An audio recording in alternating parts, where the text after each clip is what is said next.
Following that invocation, we will have the Pledge of Allegiance, and we invite you to please stand for both.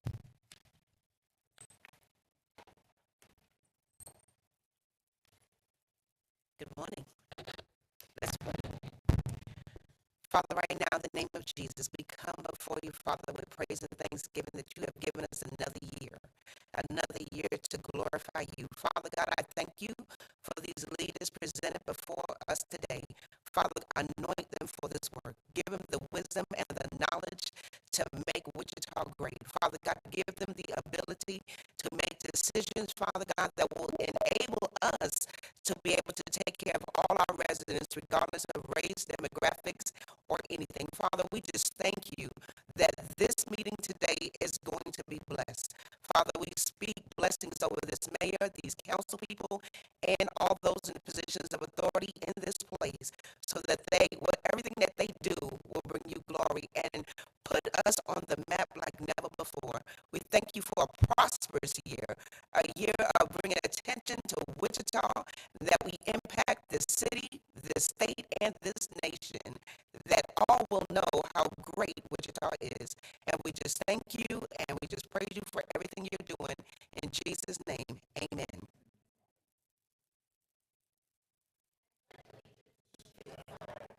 United States of America, and to the republic for which it stands, one nation, under God, indivisible, with liberty and justice for all. Thank you again, Pastor Shaw Woody. Madam Clerk, can you please call the first item? Harold Schlechtweg, ICT Trees.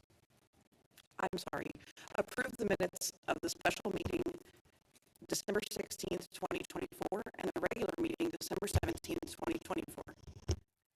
Madam Clerk, before we do that, I would like to acknowledge that I believe Councilmember J.B. Johnston is joining us virtually at this moment. I am, thank you.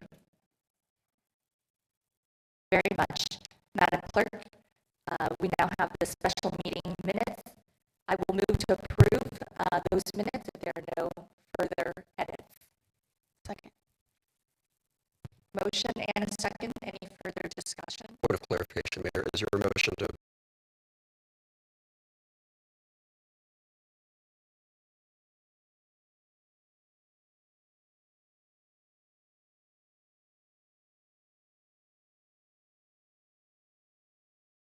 See none, Madam Clerk, please open the roll. Aye. Motion passes 7-0. Can we make sure that it doesn't say abstention? I meant to abstain because I was not here on the 16th. Sorry. So we have 6-0 with one abstention by Councilmember Glasscock. Madam Clerk, please call the next item. Harold Schlechtweg, ICT Trees.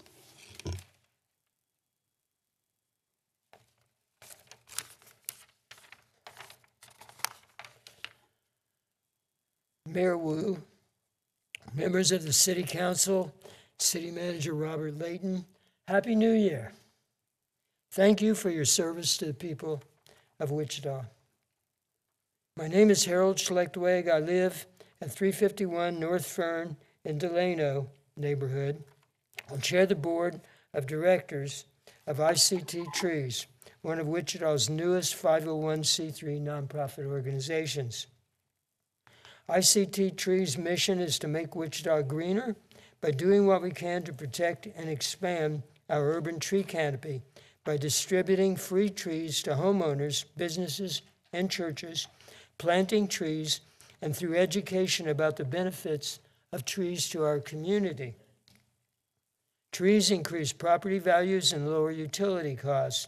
Trees improve air quality, and when planted in significant numbers, can lower a neighborhood's outside air temperatures by as much as 10 degrees. We view trees as critical to our city's plans to mitigate the impacts of climate change. In short, we believe that expanding our urban tree canopy is a need and not a want. With the turning of the new year, now is a good time to look back on what we've accomplished together. What a year 2024 has been. In the spring, ICT Trees pioneered in Wichita, a free tree distribution event with our partners, the Arbor Day Foundation, Evergy, the Park and Recreation Department, ICT Tree Huggers, and the Wichita chapter of Alpha Kappa Alpha for zip code 67214 and 67208. This past fall, with the help of our media sponsor, KMUW, we sponsored a well-attended tree walk at Clapp Park, led by our tree experts, certified arborists Roger Spexarth and Samuel Aguisha. In between, we found time to set up a popular information table at Open Streets ICT. A big thanks to the volunteers who made these activities possible. The years ahead are sure to be challenging, but we are well positioned to move the needle in the direction of protecting and expanding Wichita's tree canopy. It is important that we keep our eye on the prize. Elections may impact our work, but they will also point us in new and fruitful directions. In 2025, we will deepen our relationships with local garden centers, nurseries, and professional arborists. Like us, they see the crucial importance of trees to Wichita's quality of life and to mitigating the worst effects of climate change on Wichita's most vulnerable neighborhoods. We will continue to emphasize the importance of the educational work we do and make sure that all of our activities are based on the best practices and best science available. We will continue to chart a course that makes the most of our resources. Our plans for the new year include a free tree distribution to homeowners, churches, and businesses at zip code 67214, which is a challenge because it includes Wichita's lowest income neighborhoods and the highest proportion of rental housing. We also plan for a spring urban tree fest, and the board of directors will no doubt be supportive of another tree walk with an arborist in the fall. We will also be on the lookout for other opportunities to spread our message and to put more trees into the ground when we can be assured that they have the best chance of survival and will be maintained. We look forward to continuing to work with our partners, including, most importantly, the Wichita Parks Department. We also look forward to expanding our corporate partnerships. Thank you and all city employees who have made 2024 such a successful year. Thank you for all you do for Wichita. I stand ready to answer any questions. Vice Mayor Ballard. Thank you, Mayor. Harold, thank you for coming to speak. And, I'm a big tree lover and appreciate all of your help from the outside trying to work with the city to take care of our canopy, restore it, repair it, and help pass out trees to some of the most vulnerable areas. So appreciate all your hard work. Harold, again, thank you very much. You mentioned that you will be providing free trees in the 67214 neighborhood, and you also mentioned Open Streets ICT. I just wanted to make mention that Open Streets ICT in the WSU/Shocker neighborhood, which is the 67214 area, will be held Sunday, April 13th from noon to 4 p.m. And Open Streets ICT Nomar in the north end will be held Sunday, May 4th from noon to 4 o'clock, and hope to see you distributing those trees there too. Thank you. Madam Clerk, please call the next individual. Aaron Ferguson, alternate view of illegal camping.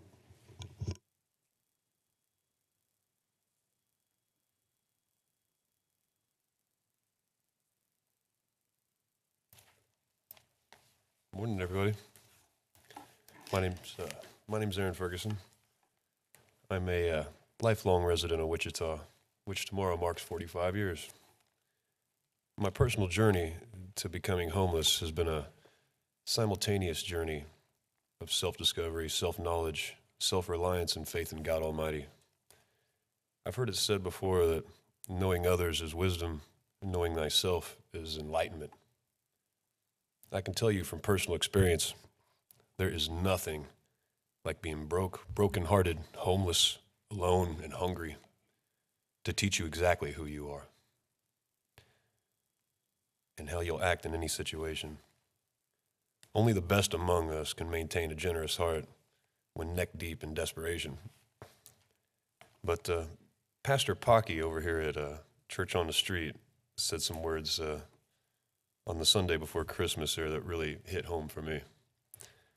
But he talked about how, this is as they served up a wonderful meal with all the trimmings. He told us that they do not see homeless people, drug addicts, prostitutes, etc., the downtrodden. But they believe that every last person could actually, literally be the Lord sitting here that they're serving. And they do that with smiles, grace, all of them, every time. All the churches at the Lord's Diner, over here by the tennis courts, these extraordinary people fill you up with good food, good intentions, gratitude, and leave you feeling humble, inspired, faithful.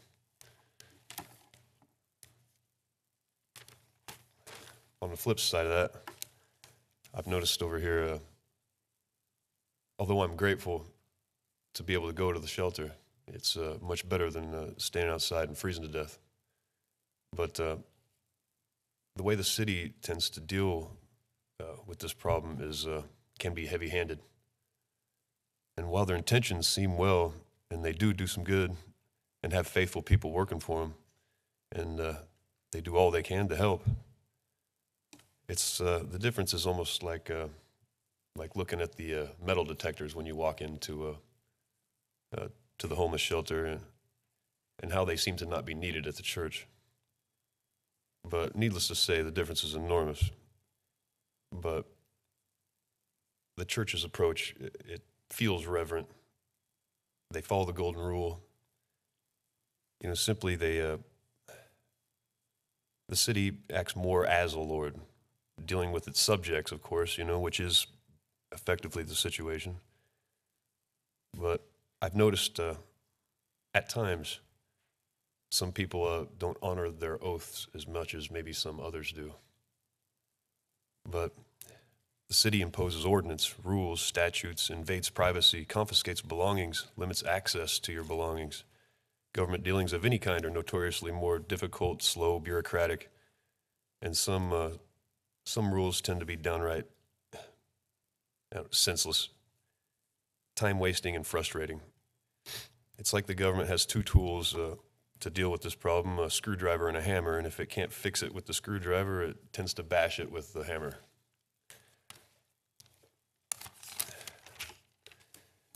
But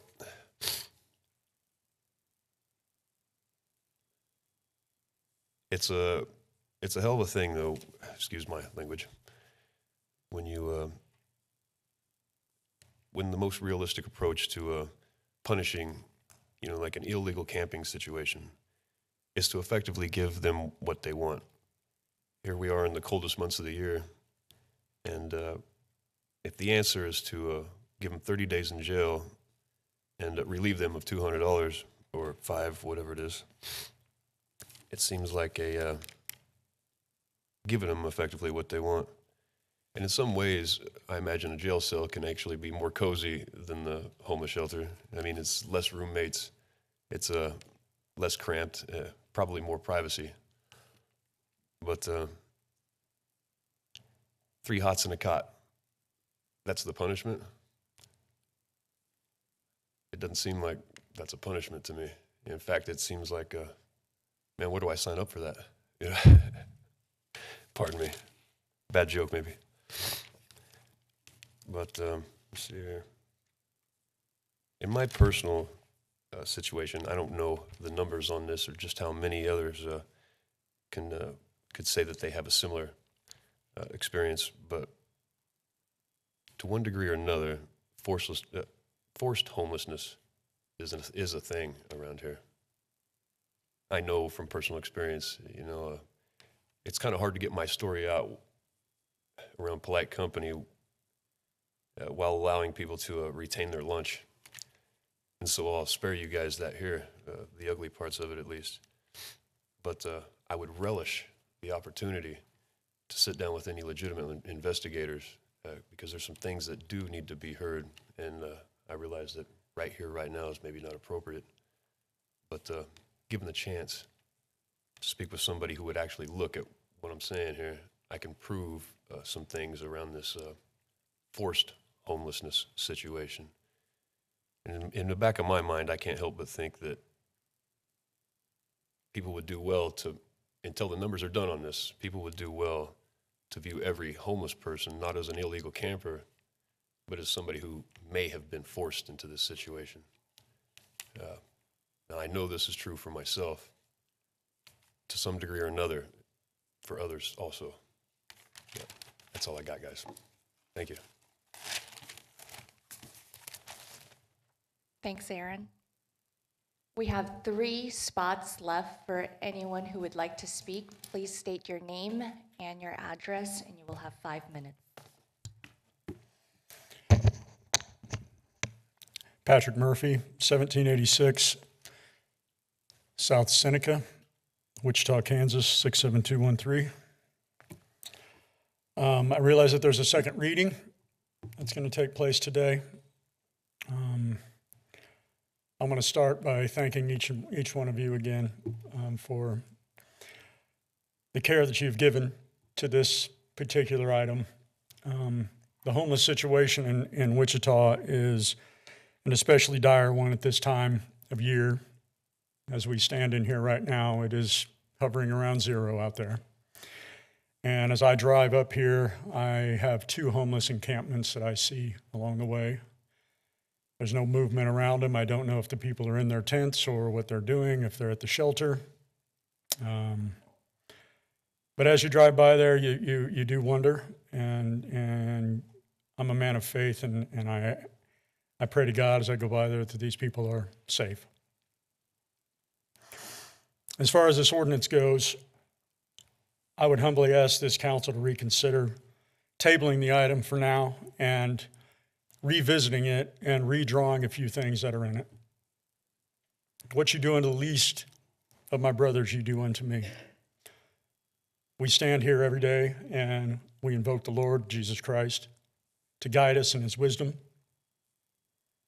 And this ordinance falls short in many ways. I'm not saying that we don't need one. We definitely need something to be done.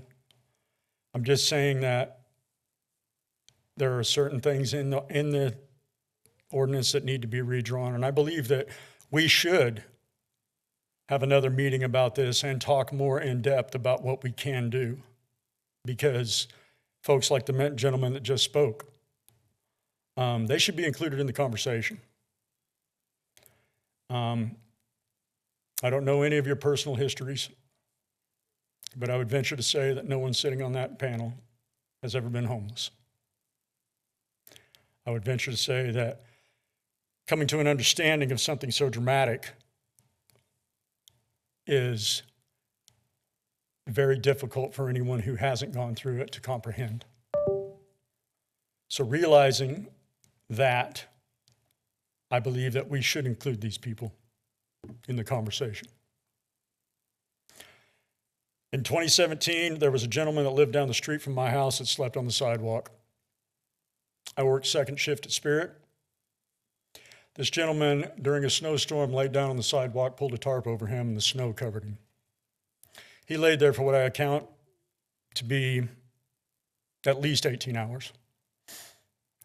I called the hot team. The hot team very quickly went out there and checked on him, and then they called me back. It was a very responsive thing. I was very impressed by that. I'm going to say this. I love the idea that Wichita has a homeless outreach team on our police force. And in the past, it has been good. I have reached out to the hot team twice.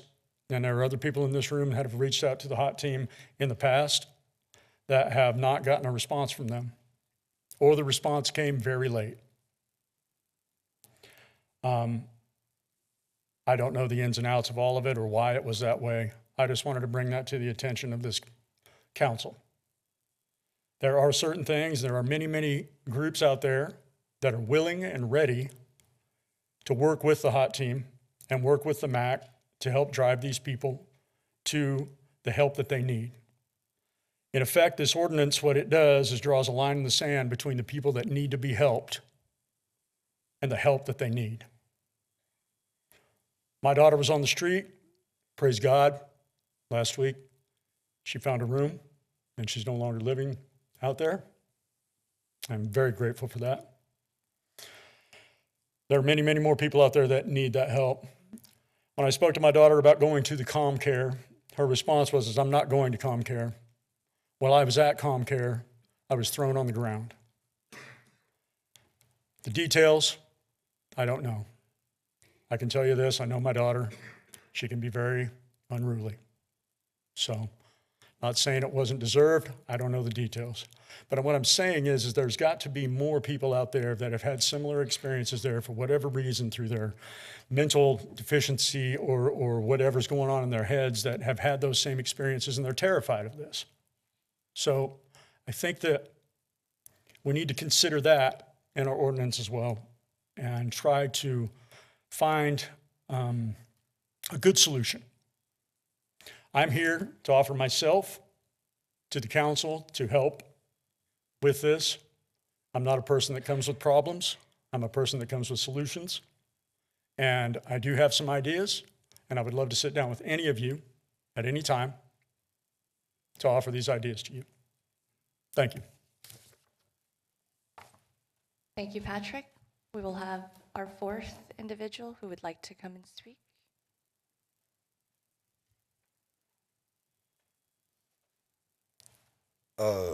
My name is Adam Greenleaf, and I represent a nonprofit organization that a team of members have created called Grassroots Bridge Builders, and this is one of my team members. I am Shania Alston, and also homeless.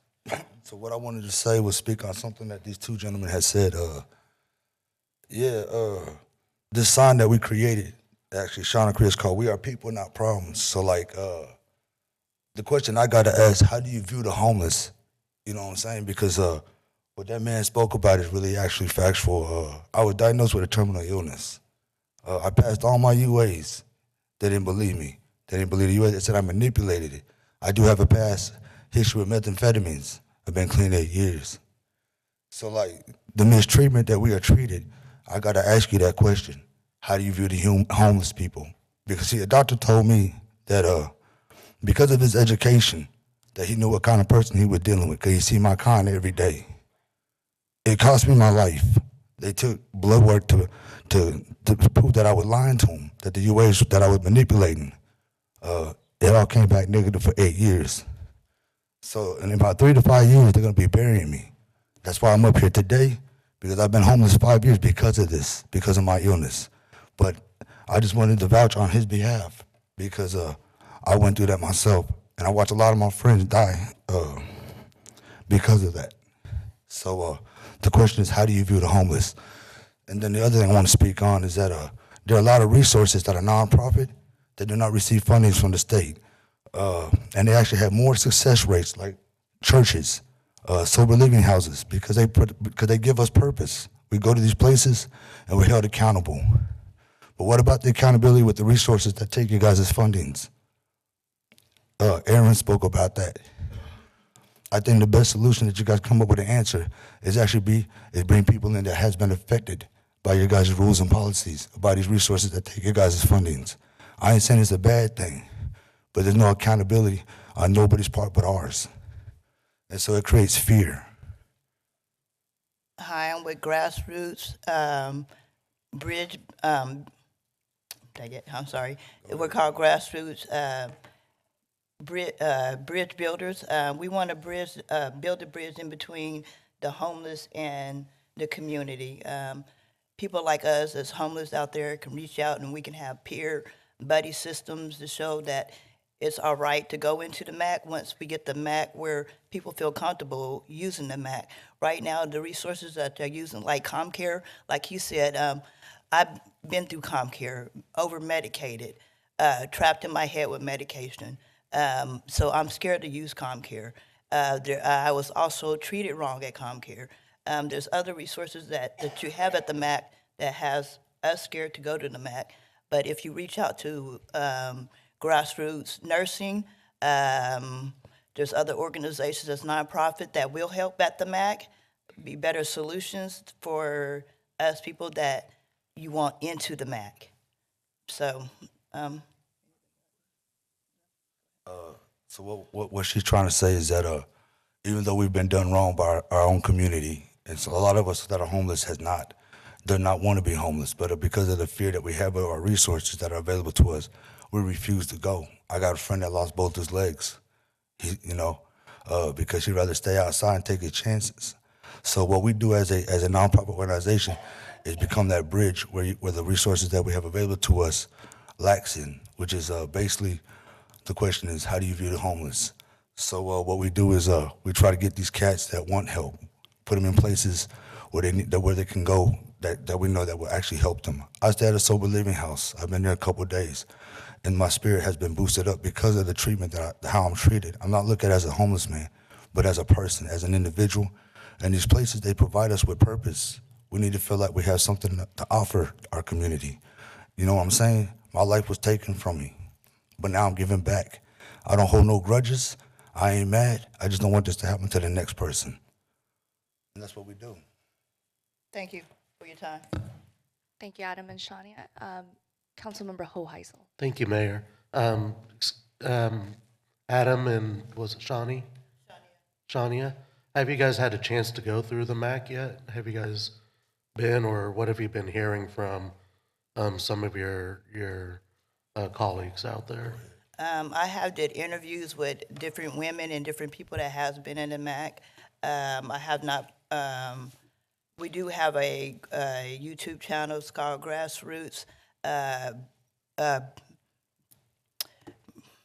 Bridge Builders on YouTube, and we do have videos on there how we're going around and doing interviews, talking to people. But the women that has been at the MAC, they still. One of them said she doesn't feel comfortable there because of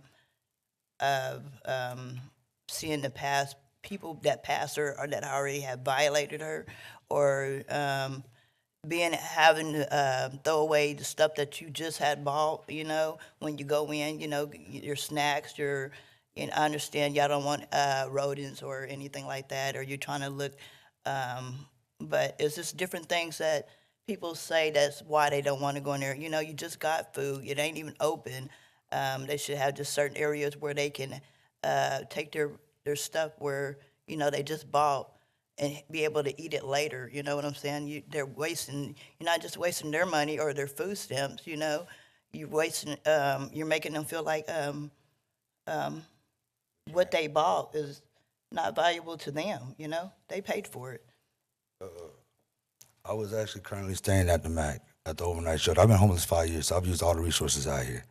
I was actually one of the first residents to stay there when it first opened up in, I think in November.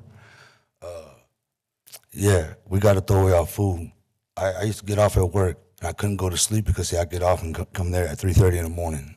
See, I was working. I just had to give up my job again. So to me, it's like when I got to give up the things that's going to help better my life because you guys have rules and policies, money I don't have, but I can't make it to the meal time, shower time. I'm showing up to work dirty. It's bad enough I'm already homeless. Bad enough when I show up to work, everybody know what I am. So you gotta look at like how that would make me feel. How would that make you guys feel? I don't got no money, but I gotta eat. And then on top of that, I'm fighting for my life. I have no resources available to me because of your guys' policies. I'm not saying that wrong, but I think you should treat us as individuals and not as a whole. These rules and policies are set forth for everybody, but sometimes it doesn't fit for people that are really trying to better themselves. So how I felt about it, I used to go in there every morning, and the staff, when they first started working there, they had smiles on their face. They was happy to be there working there, but because of the rules and policies, it created a lot of friction. And I used to ask them, how would you feel if I made you throw away your stuff that you need so you can eat, take your treatments because of your rules and policies? They said, we wouldn't like it.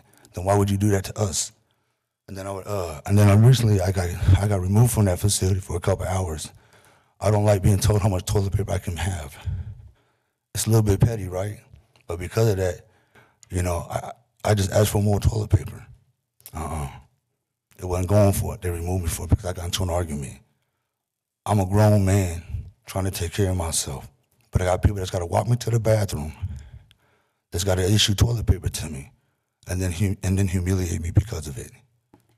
So if I'm homeless and I'm already feeling bad about myself because of the way other people look at me, why would I want to better myself? Why would I want your guys' help? Why would I even care no more? So how does that affect your businesses in your community? If you don't care about me, why would I care about you feeding your kids? That's how we look at it nowadays, on both sides. So Grassroot is trying to change that, as well as these churches and the nonprofit, because we see the problem is that we got things set in place that's benefiting nobody. This ordinance about to pass, there's got to be a different answer than incarceration. There's got to be a different answer than giving somebody a license or a roof over their head that's still messed up, that's still dealing with trauma. You're just wasting taxpayers' funds. That's all you're doing, and you're making it worse. So I like the idea what that guy said. Hold off. Come together as a city. Come together as a community, and let's figure out something different. Because all you're going to do is put us right back out on the streets. And this is going to cost us even more. And it's going to create more desperation on both sides of the fences. We don't want that, right? We want a different answer. Let's come up with something different.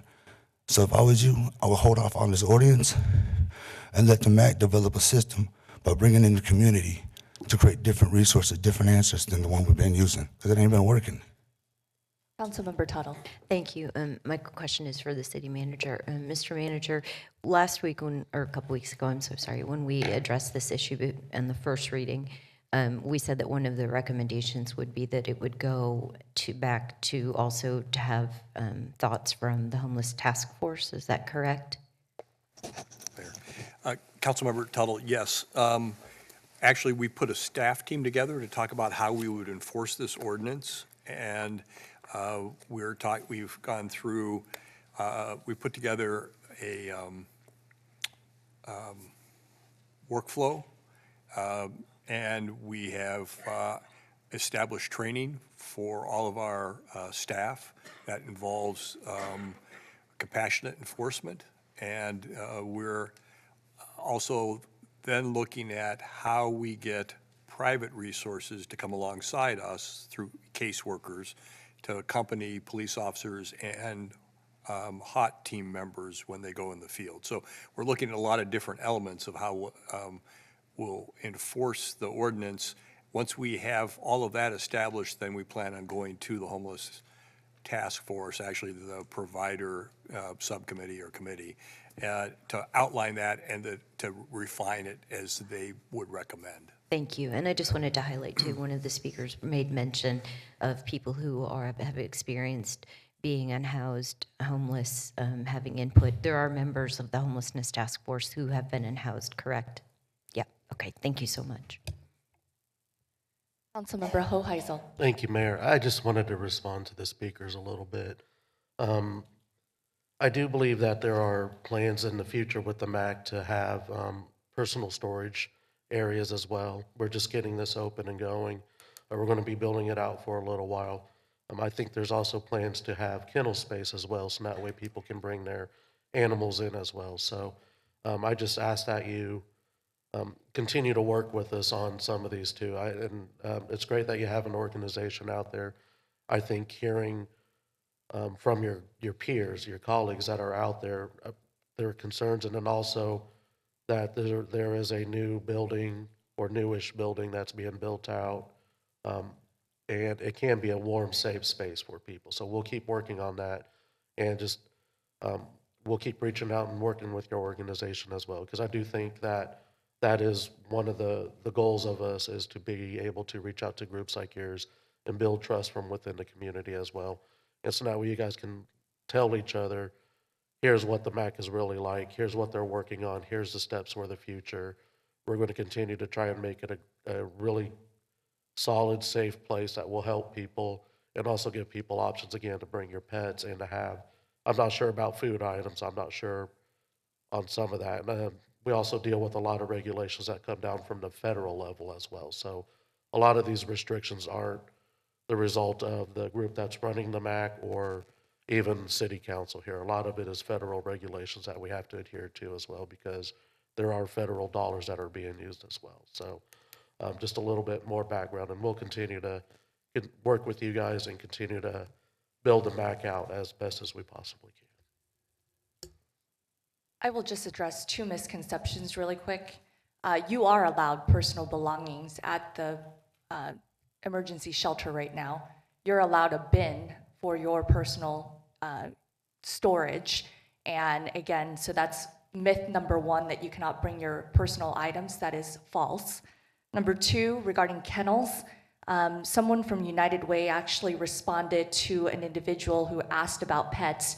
And that individual said, if you see someone who is homeless with a pet, have them contact 211. There is a resource that helps cover the cost of boarding a pet so the person or owner can seek shelter. Again, that phone number is 211. Vice Mayor Ballard.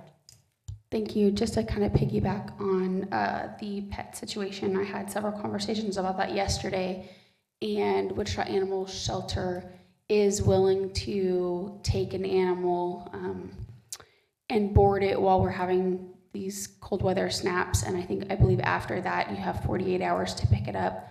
But to date, as of yesterday, no one had taken them up on that because people don't want to be separated from their animals. So while that option is out there, I think there's still some work that needs to be done because people aren't wanting, I think they said maybe about 30% of the call or the contacts that they made over the weekend, people had animals and they were not wanting to be separated from their pets. So rightfully so. I love that opportunity and option is there, but I think there's still some fine tuning that we need to do to keep their animals with their pet owners. So thank you. We have room for one more individual. So speaker number 5.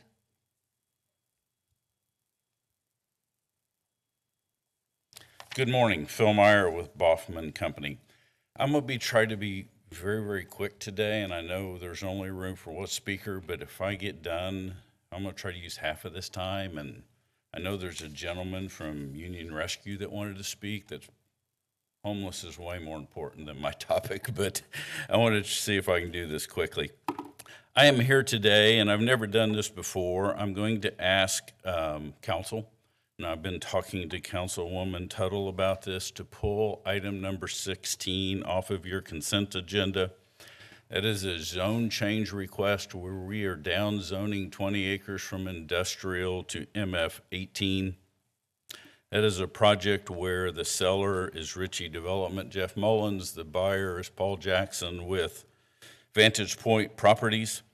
We had requested when we filed the zone change a one-year requirement, a one-year platting requirement, so that if we didn't plat the property, the zoning would never be enacted. That got missed with planning when we filed that. When we did the request, that got missed by planning. Then it got missed by Boffman Company when it went to MABCD. So what's before you today does not have that platting requirement. During that process, we've been through the platting requirement. During that process, we found out we have a water pressure issue. So we may not be able to have water pressure to serve this 20 acres at 37th and Greenwich. I need 30 days to do some engineering work to see if that can happen or not happen. That was an email from your Public Works Department. So I'm respectfully requesting a 30-day deferral on that. If you would want a time frame, defer it to the February 11th meeting. I know that's very unusual. I've never done that to date in my career. So with that, I'm going to stop, and if you would let the other gentleman speak, the homeless is more important.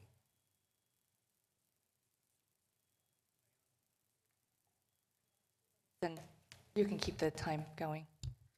Thank you. I'm David Hodge, CEO of the Union Rescue Mission, and we're located at 2800 North Hillside.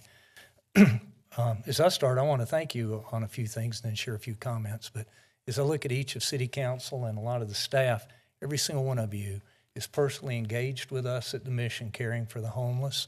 You've spent time, you've been responsive in emails and shared resources. So I want to thank you. I want to thank city staff for clearing those streets. They had to be no fun, and we were able to be functional. It's a big deal right now. I want to thank the HOT team and Officer Nate for 110 contacts and weather that absolutely, if you don't come in, you can have frostbite or even death. So the city's deeply engaged, and I'm grateful. We've been engaged for 75 years, providing emergency overnight shelter, for 20 years in programs that equip people to launch and live independently again, men, and engage their families. We're acutely aware, as the scriptures say, that God said, let us create man in our own image. We're the only creation that he said that, and how precious each of us are is I think about the speakers that I also agree with what they've said today. I think the ordinances are reasonable in that it gives law enforcement the ability to deal with detailed situations, and I'd urge us to move forward, but with a big caveat, and I think that I'm hearing it from city council and city management, that we move forward with wisdom and look at capacity to house people as we seek to point them toward the resources that we provide, now the city shelter provides. We want to be very communicative and collaborative. How much space is there available at the various providers? We're giving data to the mayor's office now of how much capacity we have, and I'd encourage our peers to do that so that as the city management, law enforcement are trying to enforce the law, they also have an eye toward how much capacity is there to house somebody, and we don't outrun that capacity. I think it's important to position ourselves to focus on next steps. The shelter's been established. Thank you for the tremendous work that's been done there. And I know the MAC now planning's coming. We've got to have agreement of providers they're going to be in the MAC and provide the services that you need to wrap services around that homeless individual and help them launch. We've committed to have an intake office and bring men directly into our programs, and that would help make another bed available at the MAC for the next person. Also, governance. I know that a MAC board's been established. You want to build that out, and you want to have a multi-year funding plan in place so that the public sector will join the private sector together in confidence and make the funding available. So those are just a few things I wanted to mention. And we've also offered, in addition, to put an intake office, chapel services, if you'd like to have that. So thank you for the chance to speak, and I'm excited about where we're headed and moving forward to implement the MAC, the services to help launch folks, in addition to the emergency shelter you've established. Thank you. Thank you, David. I do have a question for you. Can you please explain transitional housing and how you play a role as Union Rescue Mission regarding transitional housing? So not just sheltering. Sheltering is, again, emergency and temporary, but what's transitional housing and how do you play a role? Yes, ma'am. There are a number of providers like us. At the Union Rescue Mission, we have the emergency overnight shelter where we provide rescue and restoration. Then we also have residential programs. Today we have space for we have 50 men in them plus 20 in our transitional program. As United Way counts, if you're in the programs, that's transitional housing. So in addition to our emergency shelter, we have space for 50 today in the programs, 20 more in another set of units, so 70 in transitional housing, during which time they have case management, classes, and equipping going on. Then you get employment, and then you have time to stay while you build out a budget, pay off any back bills and court costs and things that would cause you to maybe get arrested if you had a speeding ticket. So when you launch, the launch sticks. It's a successful, well-planned launch. There are a number of other providers that do that in town, and I don't want to forget to mention them. But our programs are very much focused on equipping, so as you move from homelessness in the shelter, you're equipped to be out and pay your bills and to support your family again. So I think that's important to have as a function as the MAC gets built out, not only the emergency sheltering we're doing today, but wraparound services with providers that commit to be there so that we can make successful launches happen. Then the shelter doesn't have to be large enough to house a static number. It's a flow-through mechanism to house and launch. Councilmember Hoheisel. Thank you, Mayor. Thank you for all your work in the community and everything you're doing with just providing the Lord's work out there. Thank you. What can the city do to help you? Well, for us, stay tuned right now. We have the emergency shelter that we've operated for 75 years. We've just established a new program with the Kansas Department of Corrections, and I think we can collaborate a lot. People coming out of incarceration that are coming to Wichita anyway, that you know are homeless. The county jail, Sedgwick County Sheriff's Office knows which individuals are homeless. Kansas Department of Corrections knows which individuals are homeless. And the federal release facility here also knows how many people they're releasing into Wichita that are homeless. I'm actively having conversations with all three. We have a new contract with the Department of Corrections to house men in our programs coming out of state prisons. And I'd like to work with the city and the MAC to identify the total number of people coming out of incarceration that are known to be homeless, that are known to be released in Wichita, and create adequate program space for them so they don't go in the shelter. They get launched. That's the biggest thing we're working on this year, and I will call on you to help me there. Thank you for that info. Yes, sir. Councilmember Tuttle. Thank you. I just wanted to say thank you for being here today. I appreciate it. And I'm a proud member of the Union Rescue Mission ma'am. Board, so Thank you. I certainly will continue to be the conduit between the city and the work that you do. But out of all the work that I do, it's certainly an honor to be able to serve. So thank you for all you do to take care of our most vulnerable. Thank you, Councilwoman Tuttle. One more question for you, David. Yes, Can you ma'am. talk about, so these transitional programs are how long in length, and do you still have space available for anyone who is interested? We do. We do have space available, and those that spoke today would be welcome to visit with us, and we've had some conversation with some, and they're precious people. The programs that we operate, we have a 3-month program that's a quick launch, that a version of that's going to work well with those coming out of incarceration. If someone's not battling active addictions, has a low relapse risk, and really just needs a safe place to live, resources to get a job, the ability to budget and save money, get their bank accounts opened again, get all their credentials established, and now I'm working, I have a budget, I've saved money, and now I'm ready to go rent an apartment or live with a group. We ready them in this quick launch program, and that's the program that the Kansas Department of Corrections now is a part of. I have a meeting this coming week with an individual responsible for placement out of the Sedgwick County Sheriff's Office for the county jail, and also have a meeting now set up with the federal release facility placement coordinator. So we're going to bring this data to you on how many of these individuals need help so they don't come to the MAC. If someone's battled a long history of addictive or destructive behavior, they'll need more time. So we have a 1-year program for that individual, and we equip them through a robust curriculum, a lot of case management for up to a year. And during that period, we hope that they've stabilized, that if there's an addiction, that they've learned to cope with it. We expect relapses. The average person who's had a lifelong history of addiction or a long period will relapse 7 times statistically. So it's not a shock when someone relapses. They need accountability, but they need compassion and love, and somebody's going to walk with them. That's what we do. If you help us with resources and people and governance so that we can operate well as I hope we do, we'll stick with that person. So if you'll stick with us, we'll stick with the people until they're stabilized enough to launch. But we need to keep relationships with them in the community and churches, build friendship networks. Isolation's deadly.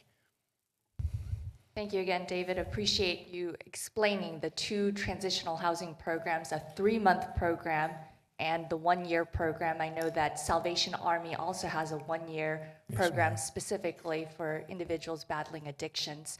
So there are lots of community resources, including Humankind Ministries as well, and other partners that are doing that work with transitional housing. And again, that's a different piece than sheltering. So thank you very much for doing the transitional, which is a much more in-depth and more committed, longer term, 3-month to 1 year. Thank you. Yes, ma'am. That's where the equipping and launching occurs, and we'd like to have an intake office when you're ready at the MAC to help invite people into those programs. Thank you, Mayor. Thank you, City Council. Thank you very much. We will now close public agenda. Madam Clerk, can you please call the next item? Consent agenda items 1 through 19. Councilmember Johnson. Thanks, Mayor. I'd like to pull item 10 and 12A.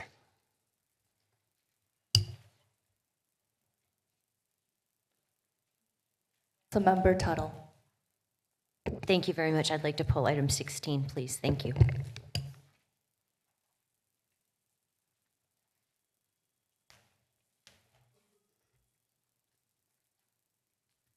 We have 3 items that are pulled. Items number 10, 12A, and 16. I will motion to approve the consent agenda without the 3 that I mentioned. Second. Motion and a second. Any further discussion? I see none. Madam Clerk, please open the roll. Aye. Motion passes 7-0. We will go in numerical order, beginning with consent agenda item number 10. Thanks, Mayor. Due to a personal conflict of interest, I have to abstain from this vote.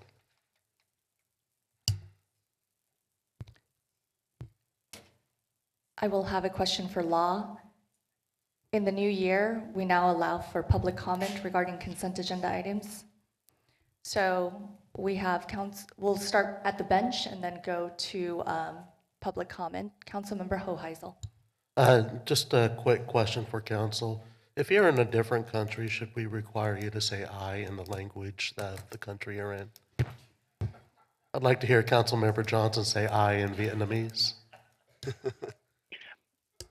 I'll need to get my new daughter-in-law to do that. Councilmember Glasscock.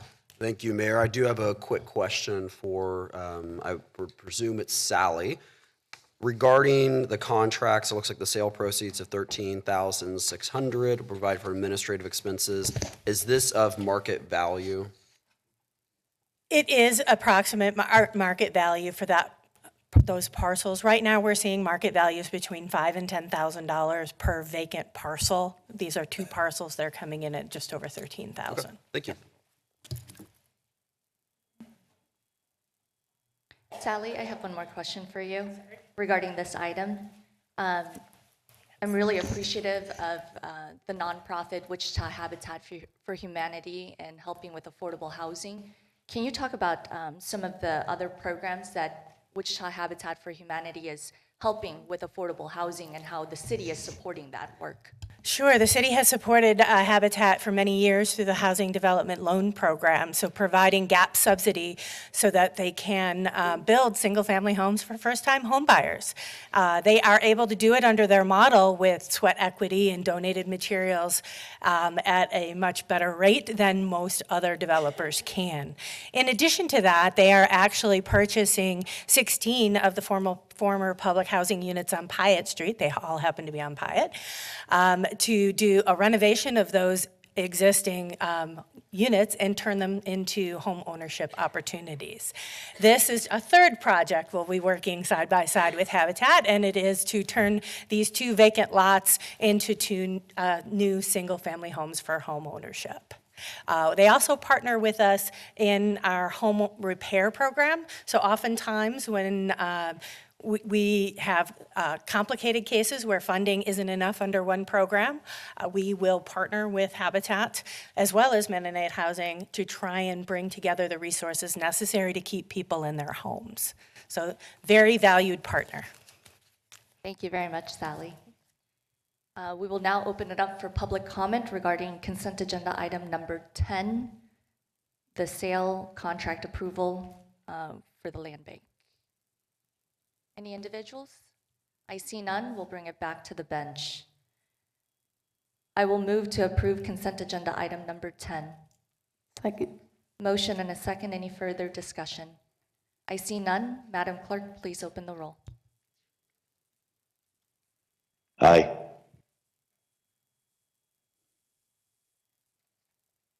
Motion passes 6-0 with 1 abstention. Councilmember Johnson.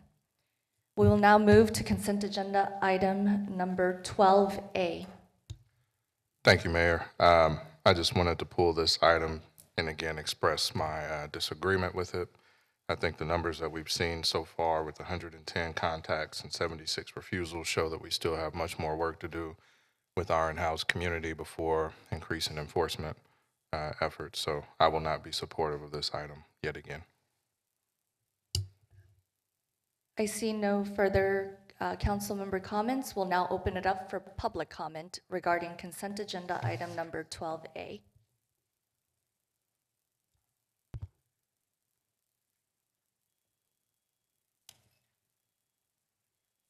Mayor and council members, Richard Harris from 3031 West Pawnee, Suite 200. These proposed changes are disastrous and destructive in many ways. Speaking as a former Wichita traffic commissioner and truck driver's friend, that ordinance change will, if it's read strictly, forbids truckers from overnighting in their camper cabs. Every night, dozens, probably over 100 truckers across Wichita sleep in their vehicles, in truck stops, in parking lots, or curbside on city streets, waiting to load or unload the next day or even days later. This proposal explicitly outlaws that. Over 1,000 truckers a year sleep in their vehicles in Wichita. This makes them criminals.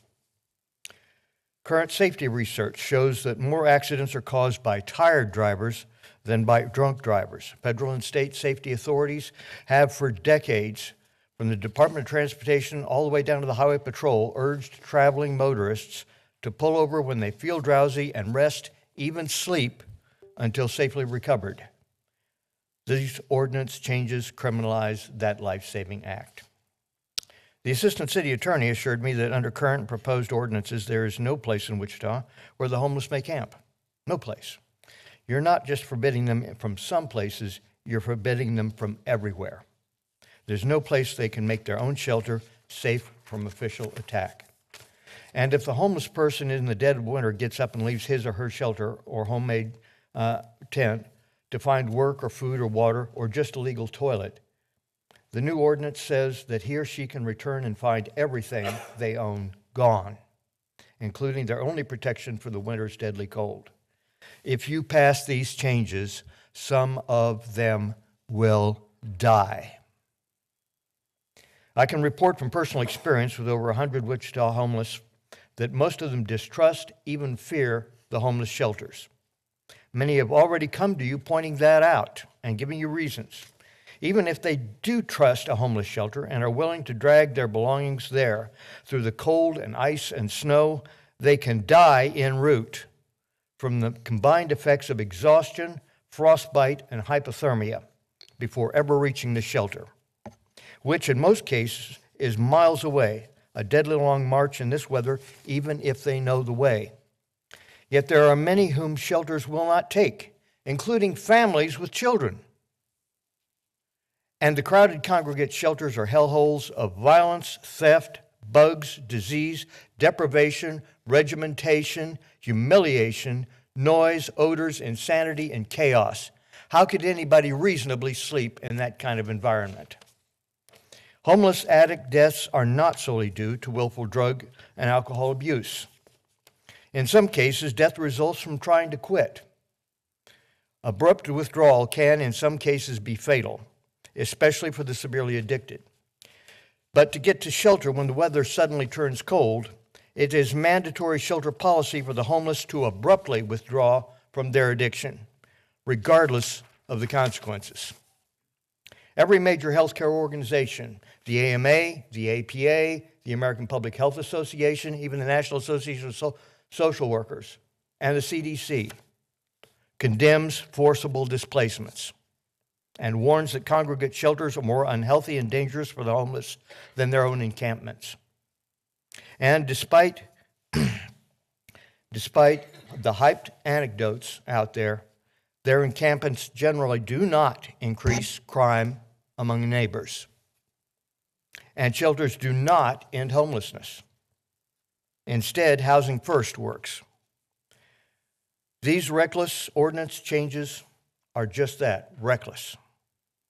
You've not even allowed all the district advisory boards to provide you with a review and input. You didn't hear testimony from your own vaunted homeless outreach team. You've not even referred this to your own homeless task force for their input and evaluation before putting it together. You didn't get the comment and advice of the Sedgwick County EMS, hospital emergency departments, addiction treatment centers, mental health and substance abuse coalition, ComCare, the Mental Health Association, or even the Sedgwick County Health Department. The ruthless self-serving development landlord lobby has more say in this housing and this issue than the people who care enough about the people who are going to live or die by it. You talk about all kinds of mitigating policies, but not the law. The law will decide whether these people have a future or not.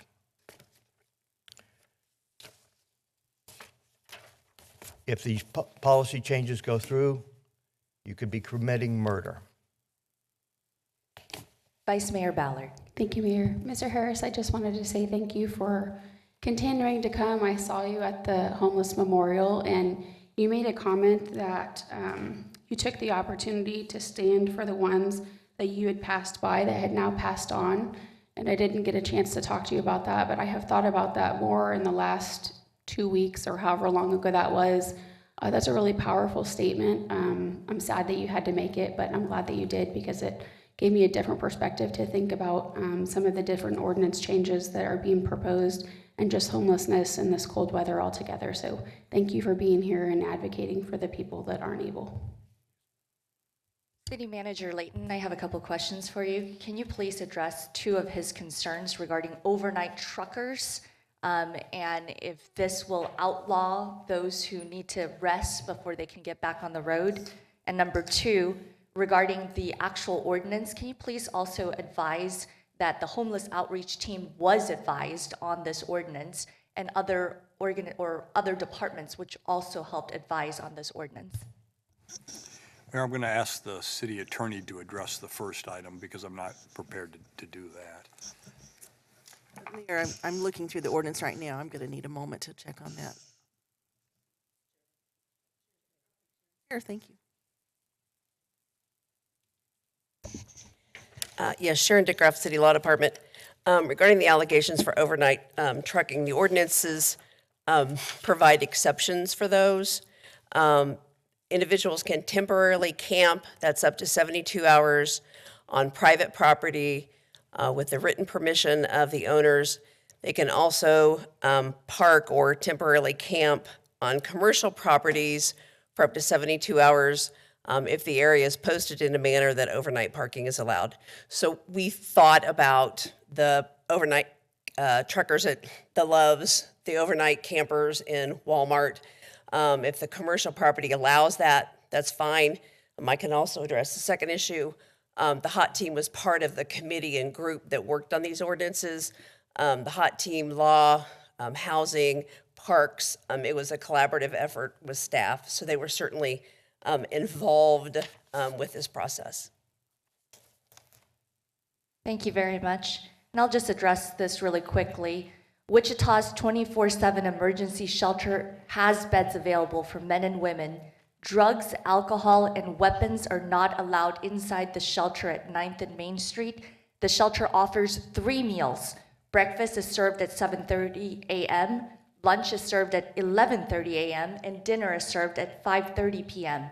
Storage for personal belongings, showers, and clean beds are available at the shelter. Lights out is from 11 p.m. to 7 a.m. If you would like to help and provide a meal, there is a website being operated by Humankind Ministries that gives individuals the opportunity to help serve and donate food for those who are staying at the shelter temporarily. We'll continue with public comment.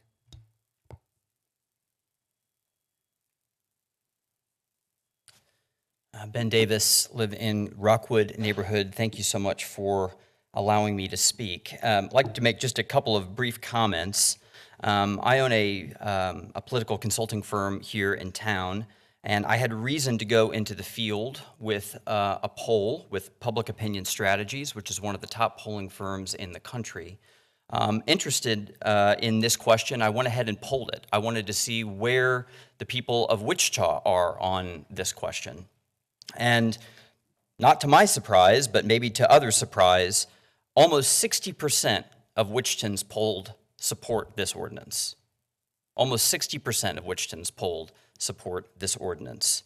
I can give you a breakdown even by party, but one of the things that stood out to me is well over 60% of independents, registered or unaffiliated voters, registered independents, support this ordinance. A majority of women support this ordinance.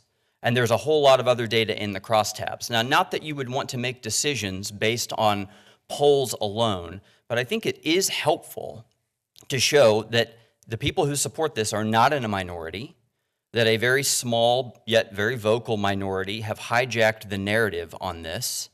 And I would like to point out once again that if we were in some type of uncharted territory here, there might be a little bit more cause for concern. But we're not. We have an established record since 2013 of this ordinance being enforced. As I understand it, perhaps I'm wrong, but as I understand it, the most recently voted on ordinance is an update on that. It tightens some of the restrictions, it brings down some of the penalties, and it allows a broader range of discretion for law enforcement officials in the city of Wichita. Now, what I have heard so far in the comments both today and when this ordinance was brought up a few weeks ago are a lot of people who are either misinformed or operating completely in bad faith. Operating in bad faith on mostly the officers, the police officers of Wichita. You would think, listening to these comments, that the officers of Wichita are doing some type of, homelessness raid where they're going in and rounding people up and treating people inhumanely. Nothing could be further from the truth. And for one, I, as a tax-paying citizen here, as somebody who is friends with police officers, am offended that so many of the people who have come up here, and quite frankly, some of just the innuendo that I've heard from the bench implies that our officers are not humane enough, are not ethical enough, are not well-trained enough to deal with situations on an as-needed basis, to have the kind of discretion that's needed to approach people with humanity, with respect, with dignity, and treating each of the situations, first and foremost, for the safety of the person being addressed, but also the people around them. So I wholeheartedly support this ordinance. An overwhelming majority of Wichitans wholeheartedly support this ordinance. And I would ask that the people who come and speak out against it would do so with more respect, operating in better faith for our officers and our city leaders, and actually read the ordinance and go back and look at the history of enforcement, which is nothing close to what has been implied here this morning. I thank you again for your time, and I appreciate those among you, well, all of you, of course, but I appreciate those among you especially who are fighting to get this ordinance passed and implemented. Thank you. Councilmember Johnson. Thanks, Mayor. Mr. Davis, I had one question for you as you speak about polling. What was the question that you asked? I simply took the ordinance, put it on the poll, and said, do you favor it or are you against it? So you put all 4 sections on the poll? Put all 4 sections on the poll. Put all 4 sections on the poll. Yeah, that's the only way to do it. Because if you word it in a way that weights the polling, then it's not helpful. So you want to put it as the law is written and then ask people their opinion on it. And how many people took the poll? Close to 500. Okay. Which is a very respectable sample size for a poll. Can you tell if everyone read the entire It was package? read to them. So people. It was read to them. So somebody read it to 500 people. Yes. Every page, every item. Every item. And they agreed with it. Yep. Okay. It's the only way to do it. Okay. Okay. We'll continue with public comment. I see none. We'll bring it.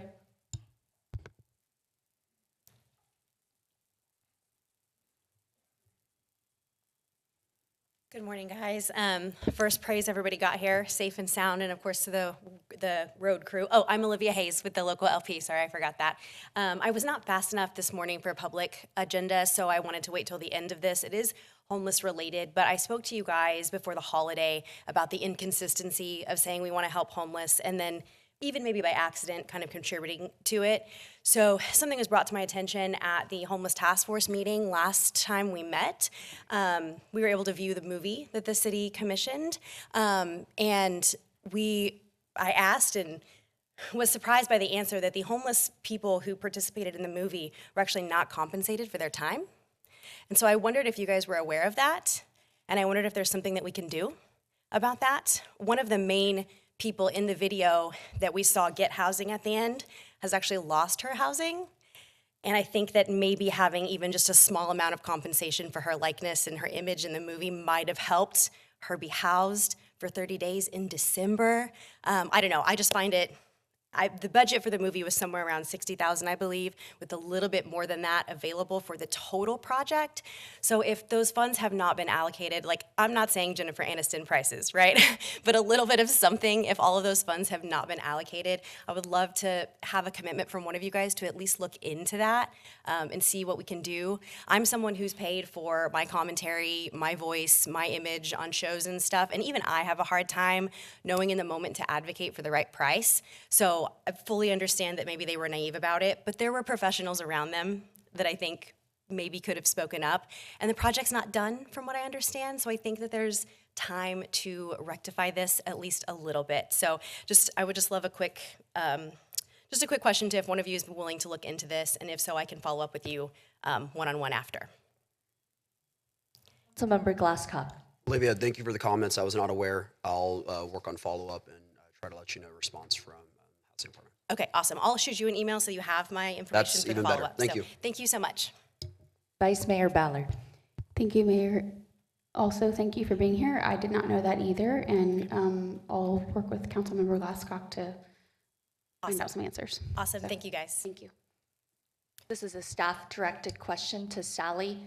Can you also, while you're doing this, talk about the number of hours spent by the social workers who are employed by the city of Wichita to help each of the individuals, if you're able to do that, and then how much that costs, the staff hours, and then how much housing was provided to these individuals, and if so, what was the cost to the taxpayers as well? So when you if you're gonna give an answer to these two council members, it has to be exhaustive of also the staff hours, the money spent regarding helping an individual with housing as well. Okay, yeah, we would definitely have to look into those numbers, but we'll provide them. Thank you. Any further public comment?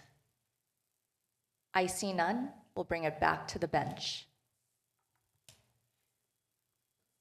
Councilmember Glasscock. Mayor, I just have a quick procedural question for legal. If we were to table this amendment or reject this ordinance today, then the fines would in fact remain $500 and not move to $250, correct? That's correct. Thank you. With that, I will move to approve consent agenda item 12A. Second. Motion and a second. Any further discussion? I see none. Madam Clerk, please open the roll. Aye. Motion passes 4-3. Madam Clerk, please call the next item. Actually, sorry, consent agenda item number 16 is now up for discussion. Thank you very much. I first want to thank Scott and MAPD. Had many conversations yesterday. I also want to thank Gary and Public Works. Thank you for your time and your advice. I appreciate it. Also want to thank legal for working with me and answering all of my many questions. I also want to state that I have had ex parte communication with the applicant's representative. I have had no ex parte communication with the applicant or with any community members regarding this topic.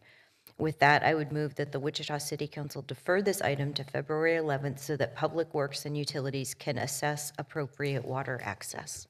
Second. Motion and a second. Any further discussion?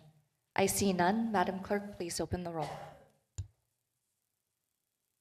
Aye. Motion passes 7-0. Madam Clerk, please call the next item. Board of Bids and Contracts dated January 6, 2025. Morning, Mayor, City Council, Josh Lauber, Department of Finance. Board of Bids and Contracts convened yesterday, January 6, 2025, for the following items. For engineering, we have West Street, I-235 to MacArthur for Pearson Construction LLC for an aggregate bid total of $5,100,149.30. For purchasing, we have the Pedco Saddles and Saddle Tees contract change order for Core and Main LP, requesting the amended estimated usage of $69,299.70. We have the Odor and Corrosion Control Services contract extension for U.S. Peroxide LLC to allow staff to complete our evaluation process. We should be bringing this back to you within those 4 months. We have the Parks Point of Sale System for RecTrack LLC, doing business as Vermont Systems, requesting an aggregate 5-year total of $325,606.83. We have the Intelligent Transportation System hardware upgrade for our transit department. We have Avail Technologies Incorporated for $271,051.71. We have the shredding, hard drive destruction, and box storage contract for various city departments for Underground Vaults and Storage Incorporated, doing business as UV&S. We have an estimated annual usage of $18,000, requesting the authorization to piggyback the state's contract until September 30th, 2025, with 4 one-year options to renew. This is how to do business with the City of Wichita if you're interested in becoming a vendor with us. These are our small business partner, resource partners, engagements that the city will be hosting or participating in. And these are open public opportunities out on the street today. And I'd be happy to try to answer any of your questions, and I recommend your approval. Questions for staff? I see none. I will move to approve the Board of Bids. Second. Motion and a second. Any further discussion? I see none. Madam Clerk, please open the roll. Aye. Motion passes 7-0. Madam Clerk, please call the next item. Petitions for public improvements. Good morning, Mayor, City Council members. Paul Gunswin with Public Works and Utilities. For the record, I have a couple petitions, new petitions for your consideration this morning.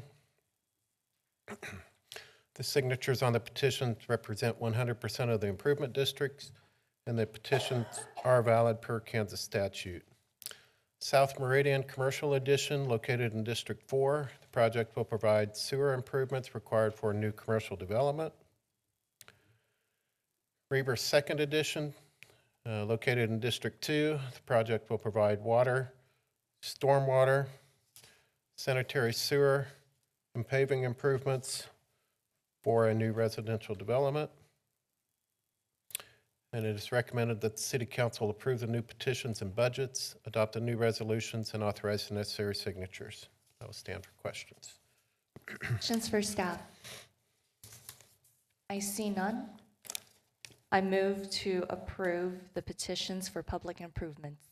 Second. Motion and a second. Any further discussion? I see none. Madam Clerk, please open the roll. Aye. Motion passes 7-0. Madam Clerk, please call the next item. Applicant appeal of HPC 2024-00103.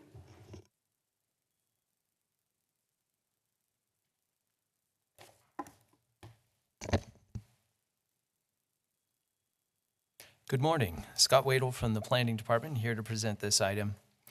So as you heard, this is an appeal by an applicant on a determination by the Wichita Historic Preservation Board. And just a quick note that I'm normally up presenting zoning cases. This is not a zoning case, it's an appeal. So public comment is allowed and encouraged.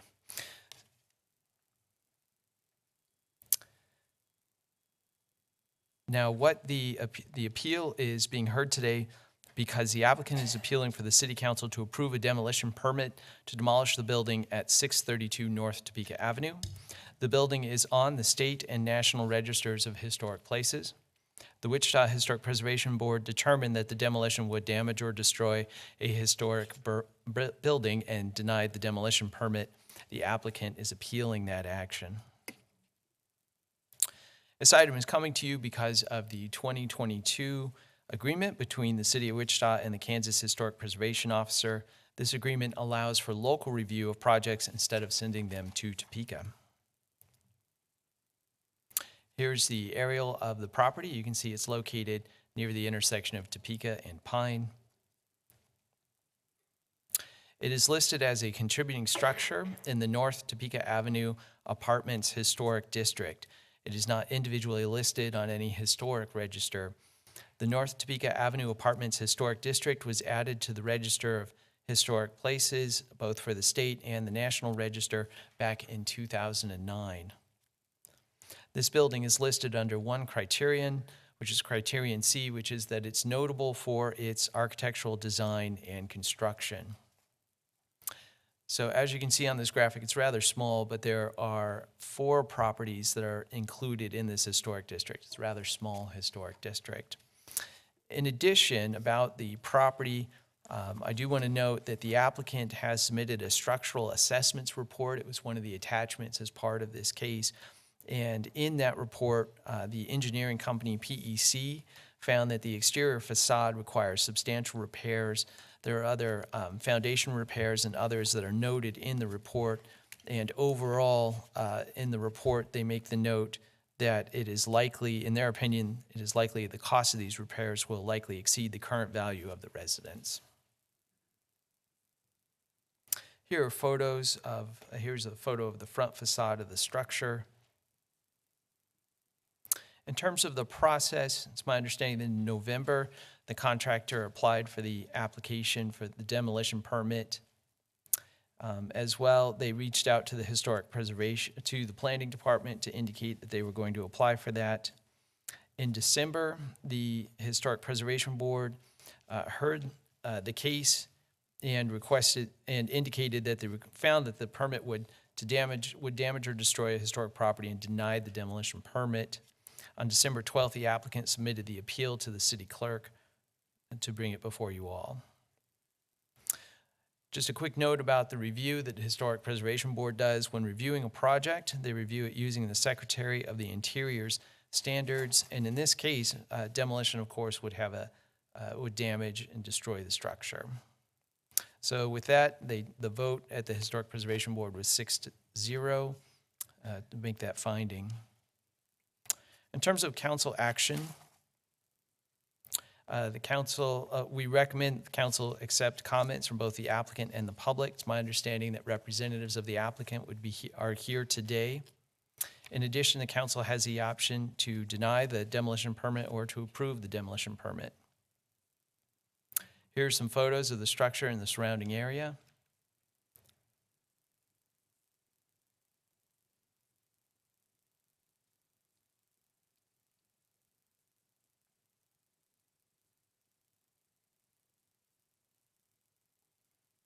All right, and with that then, the recommendation coming to the council from the Historic Preservation Board is to adopt the findings of the Wichita Historic Preservation Board and deny the requested demolition permit. An alternative is that you can determine there is no feasible or prudent alternative, approve the permit, and authorize the mayor to sign a letter to the Kansas State Historic Preservation Officer, which is required by Kansas statutes. And a note about the process that, again, this is not a zoning application. It's recommended the public take comment on this item. So with that, I'll stand for any questions. We'll start with staff questions. Councilmember Hoheisel. Thank you, Mayor. Scott, is this a simple majority, 4-3? It is, yes, sir. And to override, would that be a simple majority as well? That is correct, yes, sir. Okay. If this is repeal, or if we override the staff's recommendations and we approve the demolition, are there requirements for a new building to fit the characteristics of the surrounding neighborhood? That's an interesting question. So at this time, the property is included in the historic district. Demolition of the structure does not actually remove the property from that historic district. So if they were to immediately come in with an application for a building permit, that would again be reviewed by the Historic Preservation Board. Now, they do have the option to seek to get the property removed, but that's another process separate from this one. Okay. Does the Historic Preservation Board, my appointee did reach out with their concerns and their thoughts on this. Are there notes that came with this from the Historic Preservation Board? I do believe that those were attached as part of the packet. Yeah, I read through some of them, so, okay. I appreciate that. Yeah, I didn't know if they had a specific, but I appreciate that. Thank you. That's all I have, Mayor. Okay. Vice Mayor Ballard. Thank you, Mayor. Thank you, Scott. Couple questions. Should we deny the demolition permit, what happens? At that point, the demolition permit is denied, and it'll be up to the property owner to determine what additional actions or further actions they'd like to seek. So it's not prescriptive in what happens after that. Okay. Next question is, Mike asked a couple of my questions about some of my concerns, and concerns that I've heard are what's going to happen next. And, one of the golden rules is to, preserve the neighborhoods and make sure that nothing changes the character, and knowing that that is in a historic district. Just a lot of concern about, what potentially could show up after it gets demoed, if that's the route that we take. And just to be clear, I know this, but just for a conversation, the actual structure is not listed on the Historic Preservation Board anywhere. It's just in a historic district. It's not listed individually. So it is listed in terms of being part of a historic district, and so has those same protections. But it is, because it's part of a district, it's seen as being a contributing structure, and that these structures all together is what really makes this area historic. In some instances, you can have a structure that itself, the architecture is so unique, or something very unique, a person is associated with a particular structure that maybe wouldn't even be out of the ordinary, that makes an individual structure unique. That's not the situation here. It is that the collective group of these buildings are seen as representing a unique place and time that's representative of Wichita, and that's why this group together is noted as a historic district. Okay, and then the rest of my questions are for the applicant. Okay. City Attorney Jennifer Magana. Thank you, Mayor. Just to clarify, there's reference to the golden rule. As the planning director said, this is not a planning case, and it would not be a situation in which we would apply the golden rules. Correct me if you feel differently, Scott. Councilmember Glasscock. Thank you, Mayor. I do just have a quick follow-up to Councilman Hoheisel's question / maybe a comment. I was looking at the discussion for the Historic Preservation Board meeting minutes regarding the discussion of the board. It doesn't talk about any of their discussion. It just asks if they asked 2 questions. It doesn't talk about what discussion was had, and the entire portion is pretty small. And so perhaps in the future, if we know these cases are going to come before us as well, there could be provided more of what the discussion was at the board. Yeah, thank you for the feedback, sir. I'll take that back to staff and share that. Thank you. Any further questions for staff? I have just a couple really quick for you before we ask the applicant to speak. What has been determined to be the highest and best use of that location? The highest and best use of the location? I will have to confer on, I don't believe we've got any of the zoning information on that. I will have to, hang on just a moment. I'm sorry.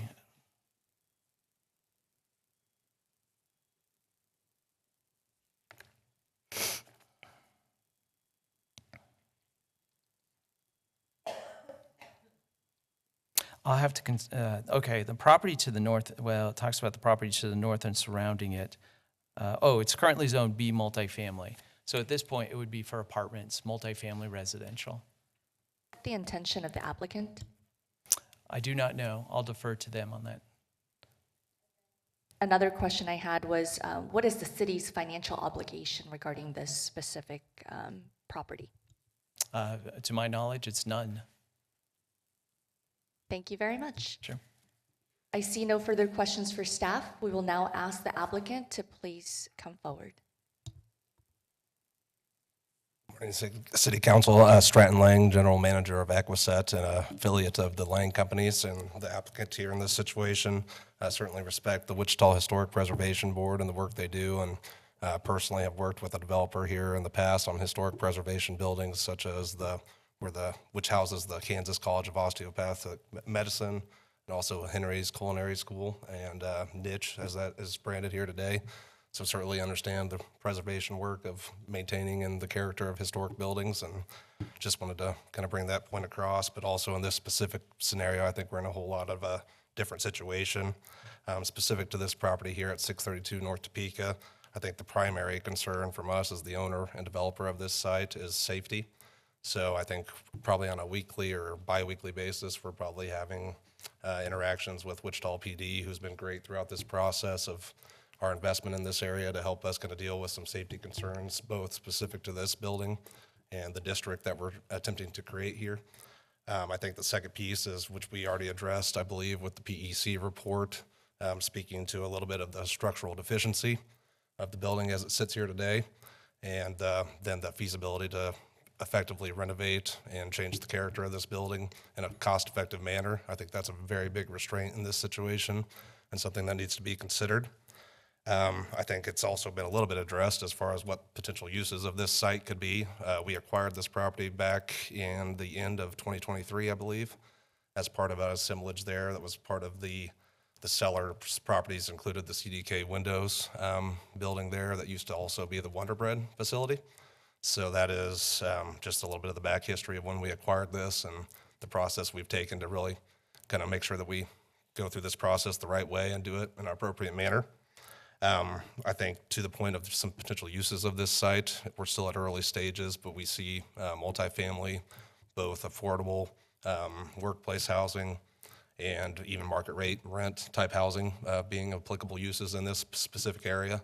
None of that is solidified or concrete at this point, but it's not just a one-off scenario where we plan to get a demolition permit and then turn around and just sit there on this property. We plan to make some pretty momentous changes here in this area in coordination with Via Christi Ascension, and we have their support behind us to help us kind of rejuvenate this area. So happy to take any questions that you may have for us as the applicant and anything else we can address. Vice Mayor Ballard. Thank you, Mayor. Thank you so much for all of that information. Do you guys own the other couple apartment buildings that are part of this historical district? We currently do not, so there's 4 properties representing this historic district. This is the only one we own of those 4. Okay. Do you know if there were or are people living there currently? In our specific building, not that would be there by any legal means. So, okay. I mean, there's kind of goes back to my original point of safety concerns. Even PEC, the representative that came out there to do this structural assessment, had concerns about entering the building. There's windows blown out. The potential flooring has collapsed in there. So there's viable safety concerns just generally around the building. And being that it is in a historical district, have you guys looked into tax credits or to preserve the building? I know you mentioned the structural engineering report, just kind of curious. I love old buildings and hate to see them being torn down. It's actually a pretty cool building. But like you said, I know safety is incredibly important too. Most of the feedback I have heard about what is going to go there after, I assumed it would be some type of multifamily, which is great, but I think aesthetically is what most people are concerned about. Can you speak to that at all? Sure. I mean, the property as it sits there today is a single-family property, so it's a lone residence type use.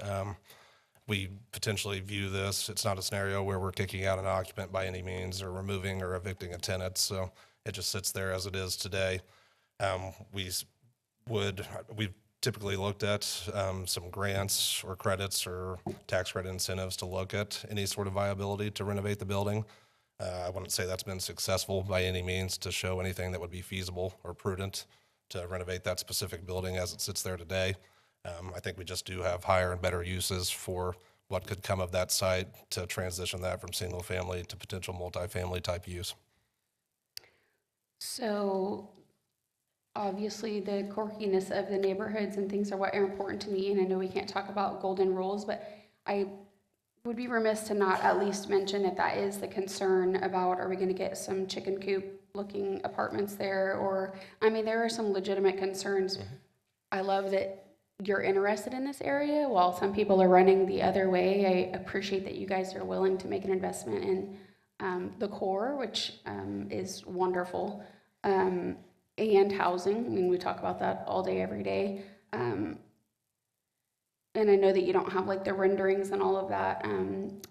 Scott, I think you said anything would have to go through the Historic Preservation Board as far as renderings, correct? Okay. I think that's all the questions that I have for now. Thank you so much. Councilmember Hoheisel. Thank you, Mayor. Sir, do you currently know do you know the current zoning? Is it multifamily? It's multifamily, I believe, as it exists today. Okay. Yep, that's all I have. Thank you, sir. Thank you. Councilmember Glasscock. Thank you, Mayor. Quick question. I don't know if you're maybe the best person to ask or if someone else is. Do we know the last time that the building was occupied? I'm not aware of when that was. Ever since we acquired that in November of 2023, it has not been occupied since our ownership of that. Okay. Scott, what do we know anymore? Okay. Thank you. I wanted to know, since owning this property on November of 2023, have police and fire been called out to this location? Specifically inside of the building, I don't believe so, but there has been some instances of, I think, a shooting or something like that in front of these buildings. So there's been safety concerns on this Topeka block, and then also going up to the east Emporia City block there as well. So it's been, our property management team has been pretty much in constant contact with Wichita PD, and they've been extremely helpful throughout the process, but it definitely is a drain on those resources, and we hate to see that happen as well. Then I know you said that you do not own the other properties near this location, but is there an intention to buy or talk to those property owners? There has been conversations around that, nothing successful to date, something we'd pursue in the future if it made sense for the group. It just has not been as it is today.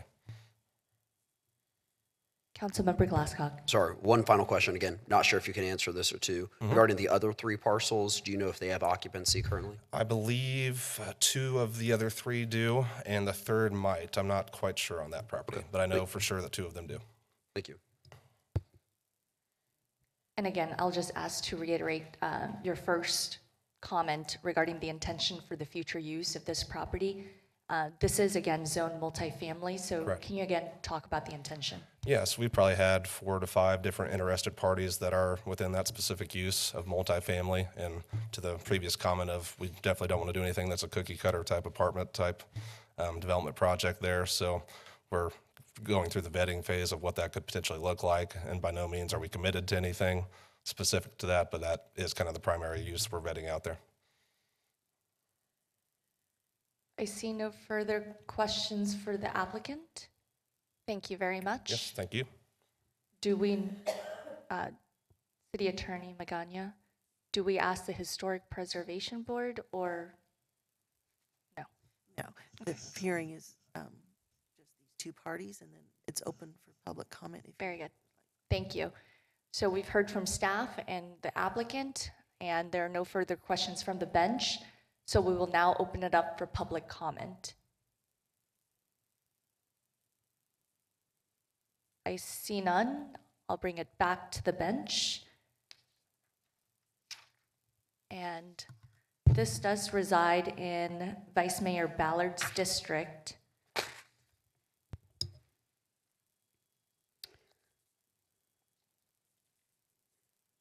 This is a tough one for me, but I think the right thing to do is determine there is no prudent or feasible alternatives to the request, override the decision of the Historic Preservation Board, authorize the mayor to sign a letter to the Kansas State Historic Preservation Officer, and approve the demolition permit.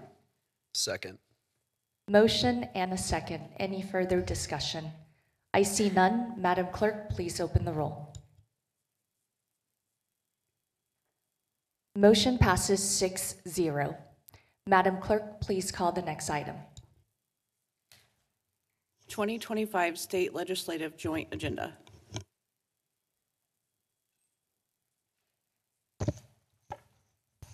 Good morning. Happy New Year. With the new year comes a new session in Topeka. Sorry, I'm Jim Jonas with the City Manager's Office. Joined today by Marley Carpenter, I hope. Marley? We hope. Yes, I am here. There she's on. Good. She couldn't dig out of a foot of snow to join us this morning. I'm here to present the City of Wichita's joint state legislative agenda. To give you a little background, and as you know, Marley Carpenter is our state lobbyist who promotes legislative strategies that seek positive outcomes for the city's priorities and monitor issues of potential concern for the city's objectives. In 2025, in a bit of a different approach, the City of Wichita will focus on state legislative items that fit within the 4 key policy priorities that were identified as the top items of residents' concern in the 2023 community survey, which are public safety and crime prevention, economic development, affordable housing and homelessness, and infrastructure and street repair. Now, when it comes to the joint agenda, Marley, if you'd like to speak to how we came to this.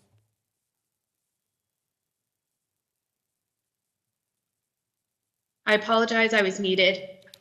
For the joint agenda, we did meet with the partners, the city, the county, the chamber, as well as REAP, Wichita Partnership, and WSU.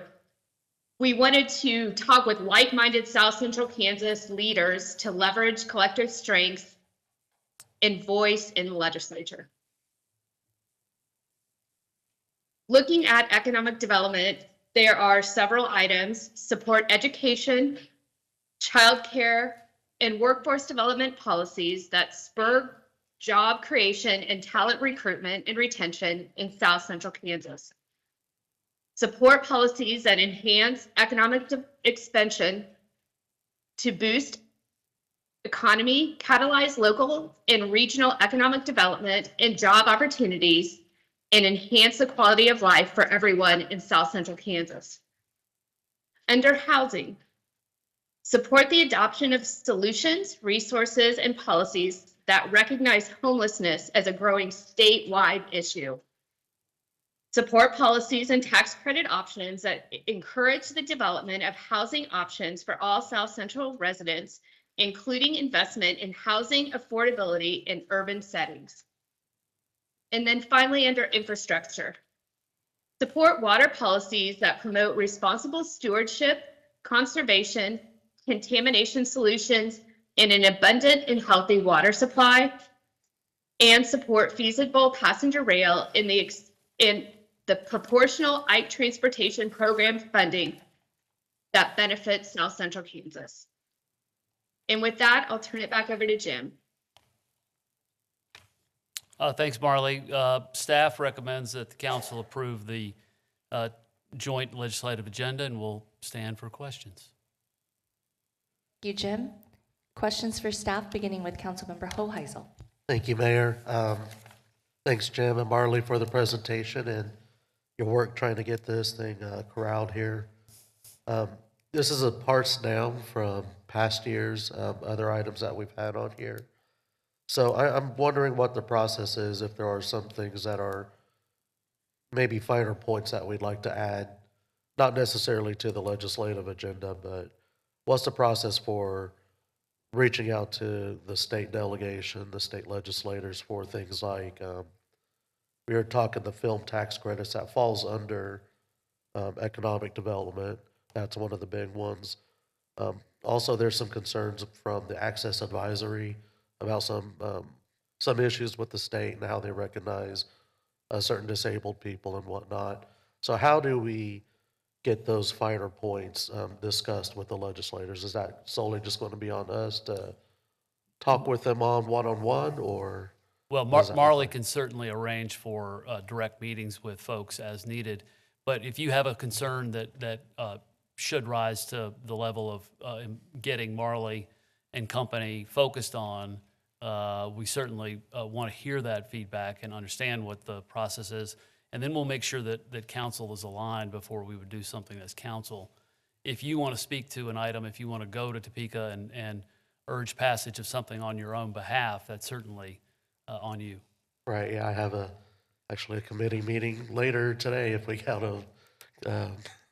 out of council in time. But yeah, okay, that's more what I'm just concerned with, or not concerned, but just wondering what the process is to advocate for the finer individual things, even if it has council support behind it. You know, we're leaving a lot off of here that we're not specifically naming that we do support. So Yeah, and we've charged Marley with these weekly updates for folks to understand what legislation is on the horizon so that we can get in front of it and that we're not caught unaware. Okay, thank you. Councilmember Johnson. Thanks, Mayor.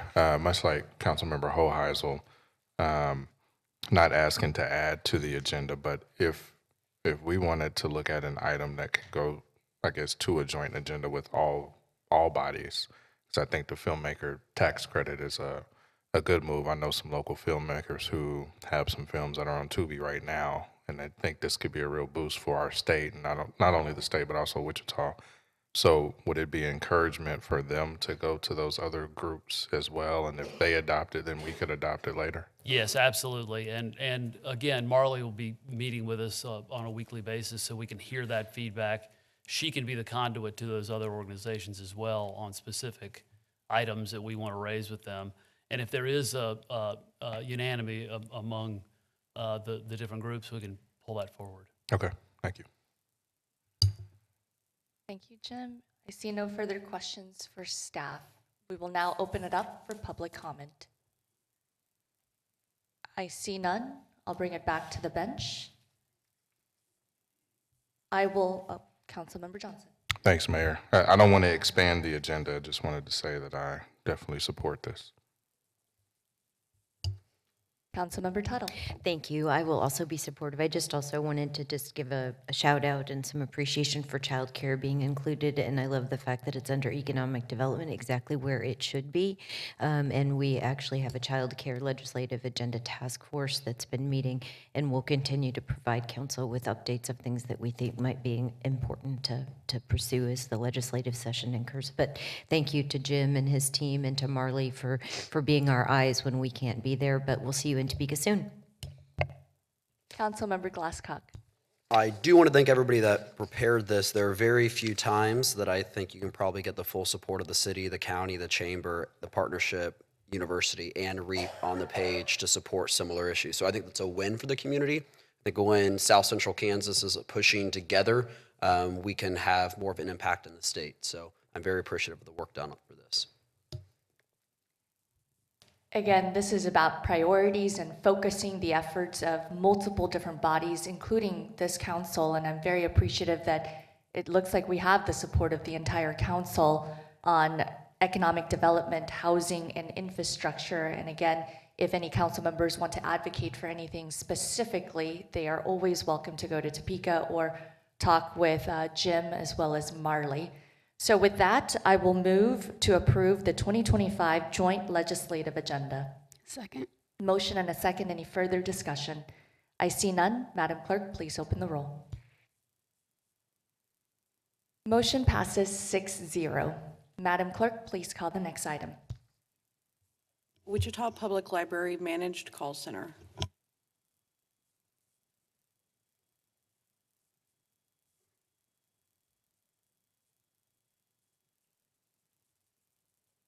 Good morning. I'm Jamie Nix with Wichita Public Library.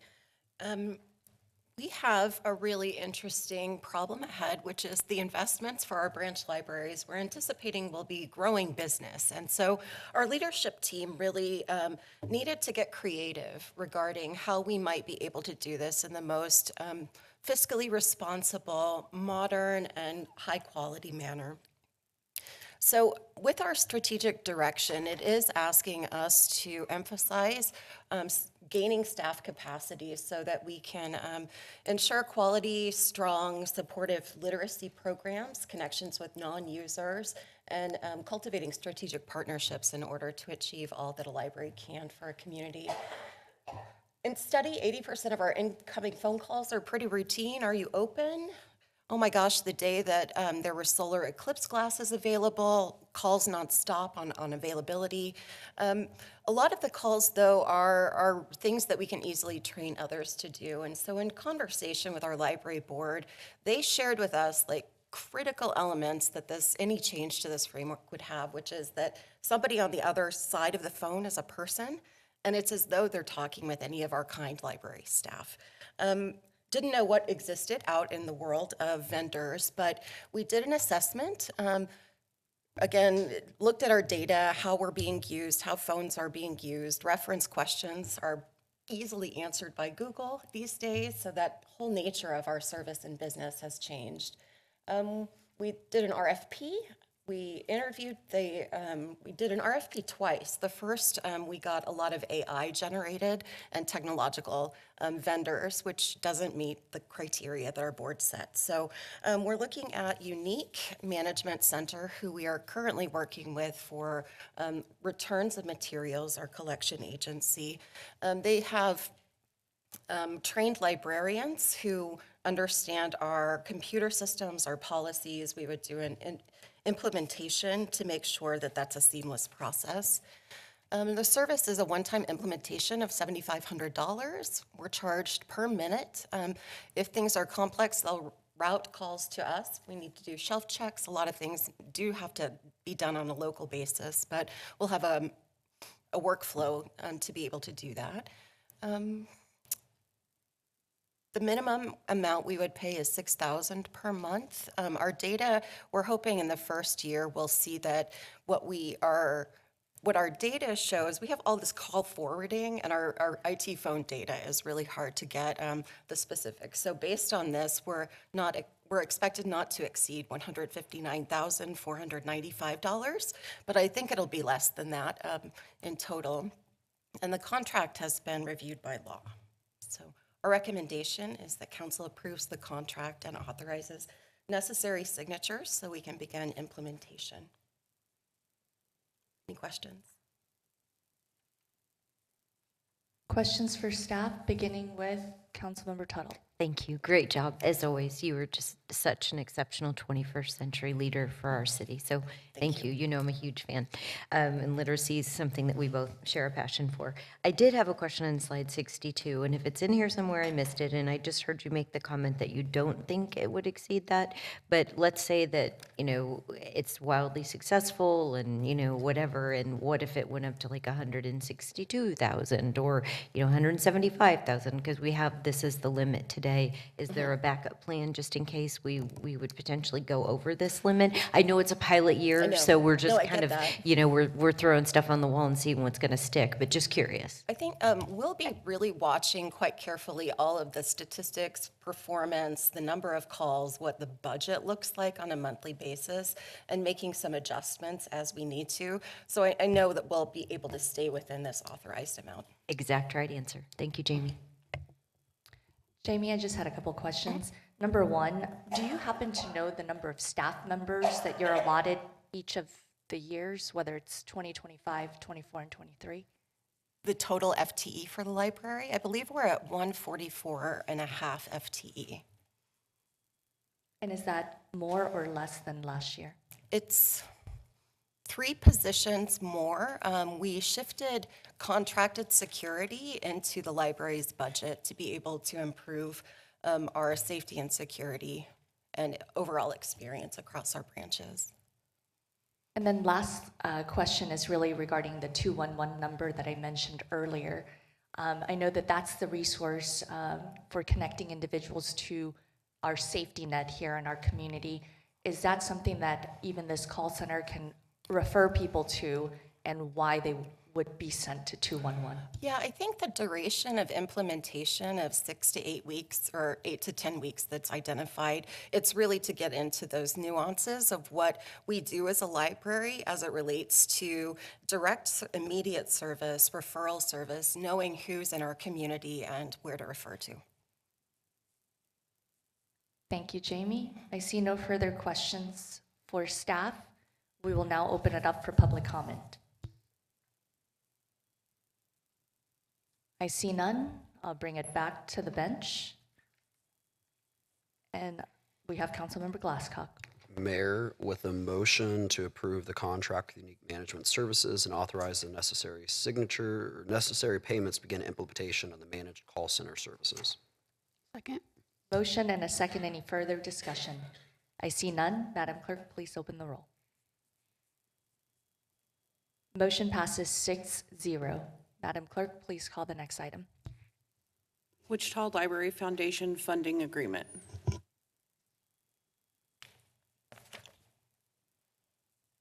Equally as exciting, Jamie Nix with the Wichita Public Library. We're looking ahead to completely renovated branches by this summer. This is really an exciting, and I have to say, one of the most powerful things I've gotten to write in a while is that this work will have been accomplished in less than a decade. Way to go, Wichita, this is incredible. With this, our collaboration with the Wichita Public Library Foundation has been long and strong. They're a committed partner to making sure that the library is maintained as an innovative and spearheaded institution for the community. I think during the August 6th meeting, Council asked how the city is going to ensure that these investments are maintained. We've done some exploration to identify really what is outside of the current budgeted equations for Wichita Public Library, and the categories have been identified as replacement public furnishings, audiovisual technology, and technology equipment. Wichita Public Library Foundation has offered to contribute $200,000 over 2 years to designate to the Wichita Public Library and making sure that we have an adequate plan for these replacements. So the financial considerations with this contract, it's to account for the donated funds that the city would be receiving from the foundation and establish a capital project account. The Law Department has reviewed and approved the contract as to form, and we're recommending that we approve the contract with Wichita Public Library Foundation, establish the project account and the bonding, and authorize the necessary signatures. So this will essentially create a plan for future funds. Questions for staff? I see none. We'll open it up for public comment. I see none. We'll bring it back to the bench. I will simply say that, again, deferred maintenance has to be one of the top priorities when it comes to capital projects that the current city has. And so I appreciate that this effort is really to avoid deferred maintenance. And so I will be supportive of this, and I will move to approve the contract with Wichita Public Library Foundation, the project account, and the bonding, as well as authorize the necessary signatures. Second. Motion and a second. Any further discussion? I see none. Madam Clerk, please open the roll. Motion passes 6-0. Madam Clerk, please call the next item. 2025 Intelligent Transportation System.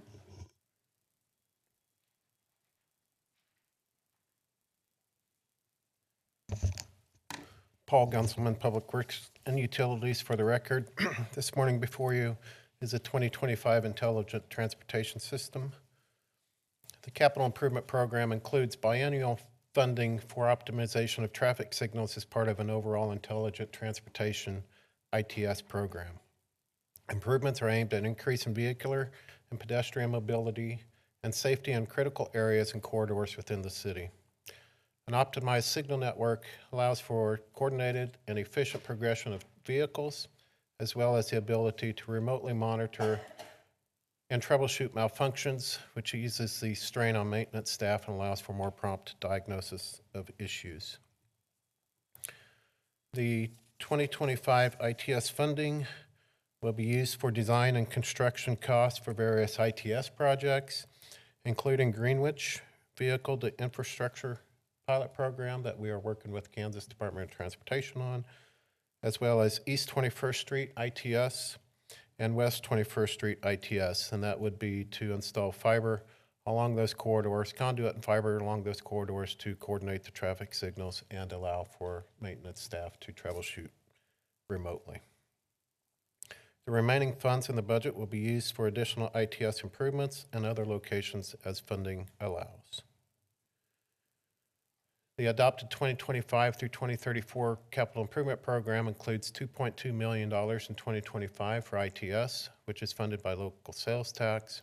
Staff recommends initiating the $2.2 million at this time. It is recommended that the City Council approve the budget, adopt the resolution, and authorize the necessary signatures, and I will stand for questions. Thank you, Paul. We'll start with Councilmember Hoheisel. Thank you, Mayor. Thank you, Paul, for your work on this. What is the basis for the next locations as funding allows? We will, I think part of it will probably go to the East Kellogg project, that KDOT is working on now. We will extend that conduit as well, so we'll have, and fiber out to that location, so we'll have a local share of that. Okay, so is it going to be awarded more on a basis of where work is currently going on or future plans for work, or is it based off of traffic studies, the amount of traffic that goes through? It's both. The East 21st corridor was selected at the time due to the proposed improvements to K96 that KDOT had. We thought, as that construction had progressed, that folks might be using the 21st corridor as an alternate route to K96. So we look at all of that. We look at some of the corridors that have closely spaced traffic signals, such as the downtown that we had improved some ITS or put some fiber in, to provide better coordination. So we look at it all and take advantage of construction projects as well. Okay, so is this going to be a yearly thing that we look at the improvements? In the CIP, it's every 2 years that we have programmed, yes. Okay, thank you. I see no further questions for staff. Thank you, Paul. We'll start with public comment if there's any. I see none. We'll bring it back to the bench. I will move to approve the budget, adopt the resolution, and authorize the necessary signatures. Second. Motion and a second. Any further discussion? I see none. Madam Clerk, please open the roll.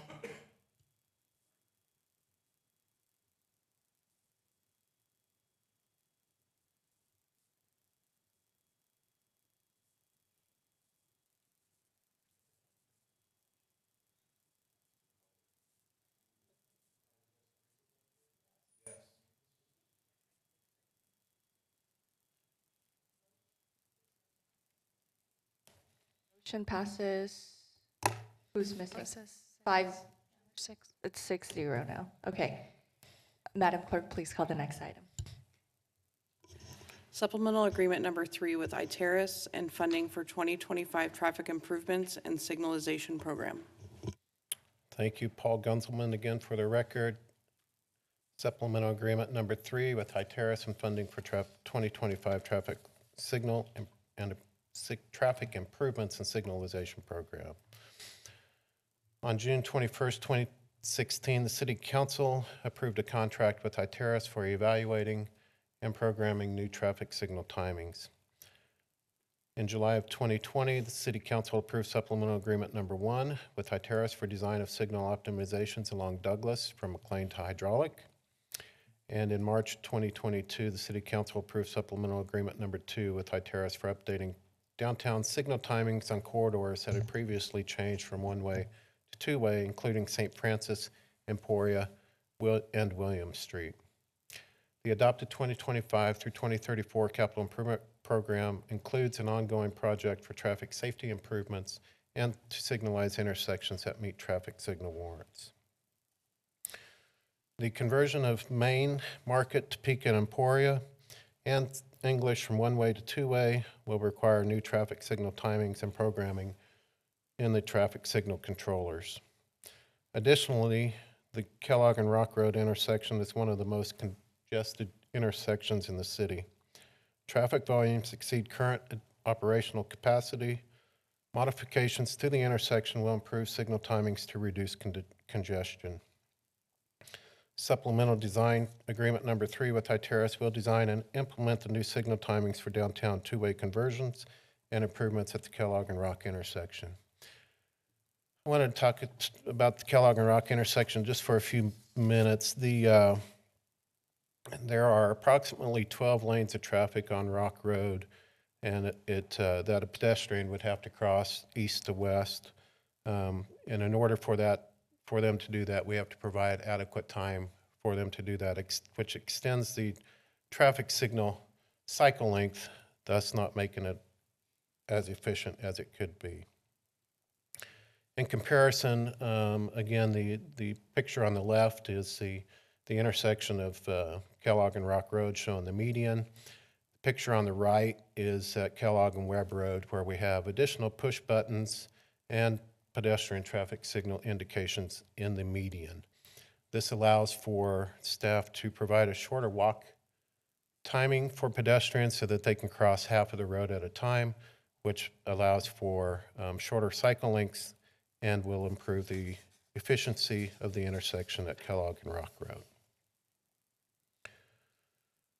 Additionally, some of the other items that the funding could be used for is similar to what we had completed at Lincoln and Woodlawn as part of the OP3 program last year.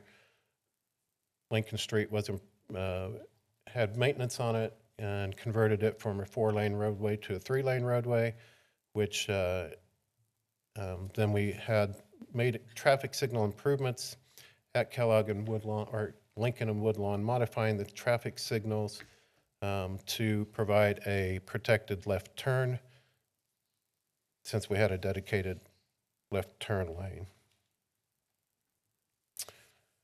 The current contract amount with Iteris is $584,678. The cost of supplemental agreement number 3 is $117,000 for a total of $701,678. The adopted 2025 through 2034 capital improvement program includes $1 million in 2025 for traffic improvements and signalization, which is funded by general obligation bonds. Staff recommends initiating $1 million at this time for supplemental agreement number 3, designed for modifications to existing intersections and new intersections that may meet warrants, right-of-way, utility relocation, construction, and construction engineering. It is recommended that the City Council approve supplemental agreement number 3, budget, adopt the resolution, and authorize the necessary signatures. And I will stand for questions. Thank you, Paul. Questions for staff? I have a couple. I wanted to know, I've seen other cities have this, and I didn't know the purpose behind it, but left turn signals that actually come at the end versus at the beginning of a traffic signal cycle. Can you explain what that does for some of those cities versus ours, which our left turn signals are first rather than last?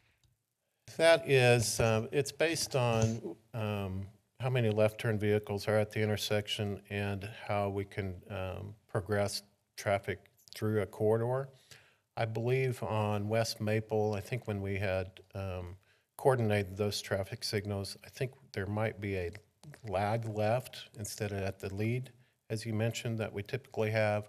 The left turn comes on at the end of the cycle to help the progression through there. So there's models that we can put in, lane configurations, traffic volumes, et cetera, and then it'll provide some recommendations of how we program the signals. So there are some, and I think West Maple has a lagged left turn phase. I would be curious if you could provide that information, Okay. the lag left. I know that one of the concerns I've been hearing from residents is people running red lights. And again, the purpose is we don't want to see any car accidents or car crashes at intersections. And so I didn't know if a left turn signal at the end versus at the beginning might help with that. So we've piloted it here in Wichita on West Maple. I'd be curious how that has helped with crashes. And then my second question was more in line to traffic signals that we currently have, but what triggers the lights for low traffic areas when it comes to left turn signals? We probably have in multiple different ways to do that. In the past, we would have old induction loops that we cut into the pavement And as technology has advanced, we have used cameras, and now I believe we are doing radar at those intersections that detect when vehicles are there. I'm sure snow-packed roads sometimes can hamper that. It could, in the past, if the cameras got covered either by salt, dirt, anything like that, and or if the sun is at such an angle that it would blind those, then it would impact that. The radar is not so much anymore. Thank you, Paul. I see no further questions for staff. We will open it up for public comment.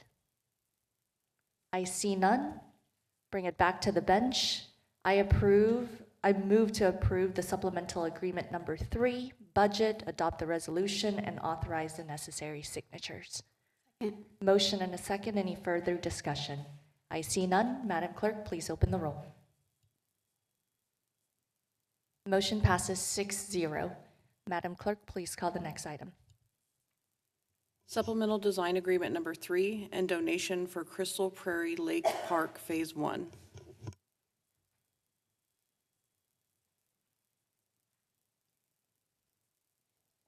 Hello, good morning. Tim Kellums, Public Works and Utilities. Here to talk to you about Crystal Prairie Lake Park. It's been a long process to get to this point, so very excited to be here to talk to you about it. So a little bit of background, this has been a project and something that's been in the works for decades. So back in the late 80s, the city acquired 460 acres of tract land from the Kingsbury family, roughly located around K96 in East Hoover Road, or excuse me, in east of Hoover Road. You can see kind of there on the image there that the Brooks landfill is to the southeast of this property. In August of 2000, the city took action to retain that for public purposes. Between 2004 and 2024, same mining operations were ongoing. So we provided a lease to do these mining operations, and in turn, we got a beautiful lake out of the deal. In September of 2007, City Council authorized funding for the design of the master plan of the future park site. And in 2008, a contract was approved with RDG and Cook Flax Strobel and Applied Engineering Ecological Services to design the master plan. So again, this has been many years ago when the master plan was designed. Kind of needed to have the design in order to know exactly where to mine the site. So this was a very critical step for us in the process to figure out exactly what's the vision for the site, where do we need to mine to make the concepts come to life. You can see here that in 2008 and 2009, that master plan was developed and then presented and adopted and approved at City Council in 2009. Here's a picture of the site took that earlier this year. You can see how beautiful it is. This is a sand bottom lake, so this is much different than some of our other lakes. So very, very beautiful, and it's definitely a great asset that we have for the city. In 2012, we renamed it to Crystal Prairie Lake Park, partly because of how nice and clear the water is. And also just you can kind of see in the background there, a lot of the vegetation that's out there, establishing more of a prairie, trying to maintain the landscape, trying to make sure that we're being good stewards of the land as well. One thing to note is that the groundwater flows from the northwest to the southeast. So there's no potential for contamination through the groundwater being next to the landfill. So that's one great benefit of where the site is located, so we don't have any concerns about being next to the landfill at all. So that's definitely a great idea and a great way that we designed this master plan and trying to provide a good relationship between the park and the landfill. And I'll get into that just a little bit. Mining operations are complete and the site is being restored and is anticipated to be fully complete by 2026. The great thing is that we can access the site now that the mining operations is done. We can access the site while they're still restoring the banks where they were doing the mining. We can still be out there like many of our other parks and things. We may have construction going on in a part of the park, but that doesn't mean we can't utilize the whole rest of the park. So that's a great benefit to us, knowing that mining operations are complete. So for phase one, I guess I'll point out a little bit to the on the aerial over here. You can start to see the shape that we started to create through the master plan. Some of those little fingers that you see out there are ways to help reduce the wave impact from the different from the wind, trying to create a safe environment, not trying to get a whole bunch of waves out there, especially if we'll be having users out there kayaking, paddleboarding, what have you. So that was intentional for us, is trying to create those fingers and create a unique shape while also providing good ample land for in case there are large improvements that are out there. When the master plan was designed many years ago, there was an idea to put a variety of different things out there. Obviously, as things evolve and things change, visions and realization of exactly what will be there is still yet to be determined. But we do have a good master plan with some good data to help us along the way. One of the things that was talked about was just creating and providing access to the site. And right now, this phase one is really all about providing access and increasing access primarily above K96, which you can see there is in the lower part of the screen. Knowing that we are moving forward with and trying to provide as much multimodal accessibility that we can, providing a 10-foot trail underneath K96 is a big part of this project, making sure that we provide a safe location for people to walk and bike. Right now, the communities to the north of K96 are kind of on an island, so providing a safe way for them to get to the park and also south is critical for us. Utilizing a 10-foot path, we think, is the best way to do that. There's an existing 10-foot trail there, as noted on the screen, just south of K96. I think one of the goals and something that we've heard is that people would like to be able to have a bike be able to bike between Sedgwick County Park and this park. By putting this trail in, we are now realizing that step by step, providing an activity and I guess a bit of a destination for those bikers and people on long trips. Because we're still trying to figure out exactly everything that needs to go into the master plan and what's the next phases and how do we provide funding for development and all those sorts of things, we felt that a gravel parking lot within the park would be a great way to start off without putting in something hard service and committing that a parking lot has to go here. We felt that a gravel parking lot would be best right now as we come to see the next future phases get developed and planned out. So for phase one, there would be the gravel parking lot, that trail underneath K96, which we've been in conversation with KDOT to discuss how to do that. We think there's some good ways to do that, and there's precedents out there for it. And then, as I mentioned earlier, the relationship between the Brooks landfill and the park is critical. Providing a new fence right now, there's not a fence between the Brooks landfill and the park. So providing that new fence will provide safety for the landfill and help make sure that these two uses are able to cohabitate next to each other in a successful way. And there is a little bit of artwork, $50,000 associated for artwork for this project, which we think will be used at the entrance as we start to make our way into the park. You can see there in the future phases, the plan, I think, would be to go up Hoover Road and then start to go into the park with more trails. So as I mentioned, the 10-foot trail, multi-use trail will help connect to the trail to the south, and we'll start to engage those communities up to the north. And then it will provide that long anticipated access to the park that we've been planning for and eagerly waiting for decades.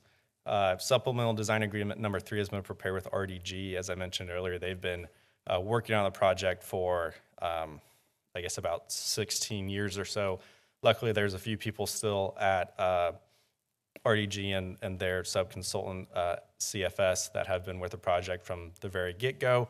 So it's been really incredible learning from them over the years on just the history about the site and how things have been negotiated and changed and how the vision has modified over the years. So that is what Supplemental Design Agreement 3 will be for this first phase. The city has developed an agreement with local developer Jay Russell. Unfortunately, he was unable to be here today, but wanted to accept the donation for $100,000 to kickstart the phase 1 improvements at the park. And the donation requires the city to provide funding that meets or exceeds the private donation. Supplemental design agreement, number 3 is for a little over $190,000, and the total contract is about $750,000. And again, that was over many years and has been done through separate CIP items. So that would not be, that whole chunk is just to represent exactly what the total payment over the years has been. But that does not, that whole number is not coming out of this CIP item. Right now, we're asking for $250,000 to be initiated at this time. The total budget is $2,570,000. And then that includes that $1 million that was provided via donation. And as I mentioned earlier, there's that $50,000 for artistic elements. So it is recommended that City Council initiate the project, adopt the bonding resolution, approve the donation agreement, approve the supplemental design agreement number 3, and authorize the necessary signatures. Happy to stand for any questions. Thank you, Tim. We'll begin with Councilmember Johnson. Thanks, Mayor. Thank you, Tim. Great presentation. I think this is going to be awesome for the city. So I had one question, one idea. Okay. Question is, will there be a zip line? I sure hope so. Yes. Yeah, I mean, I guess we're taking feedback, so yeah, I mean, I like to see it. Maybe that's phase 2. Yes, I support a zip line. So my comment, I preface that I have 2 former colleagues who are also park board presidents that don't like this idea, but if we removed Prairie, then it's Crystal Lake. And art-wise, we could put a life-size Jason statue at the bottom of the lake. It's a tourist attraction. I like Makes where you're people going wanna with come. this. Yes. Yeah.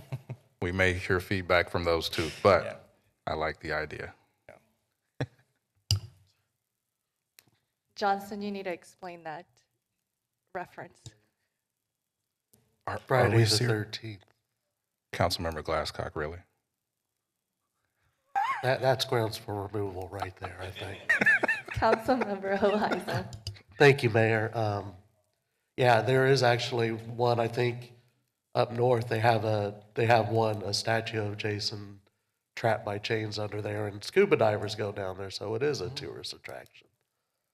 Just 2 quick questions, or one clarification. During your presentation, you said the donation was $100,000.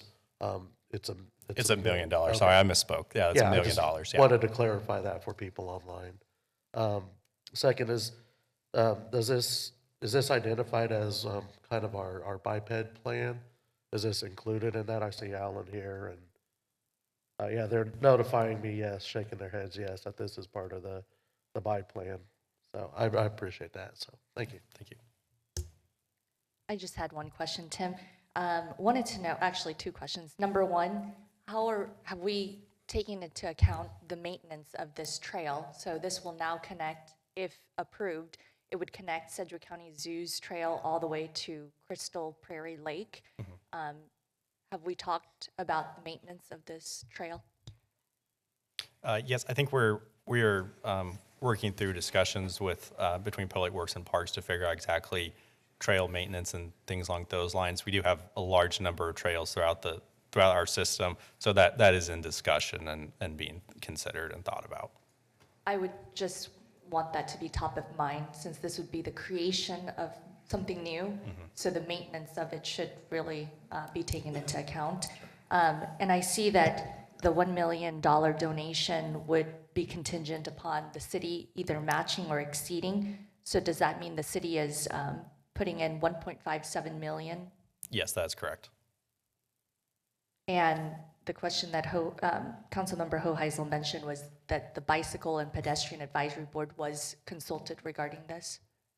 Not specifically in my part through the park, but I know that providing that connection has been something that has been discussed. I know there's current projects along Hoover Road to help create that connection. And that usually putting multi-use trail is so important, and I know that's something that we're considering. I know other folks probably in Public Works are working on the project south on Hoover Road. And one more question, just making sure that Crystal Prairie Lake is accessible to the entire community. Is that correct? Yes, correct. It will be considered a public park. Thank you very much. I see no further questions for staff.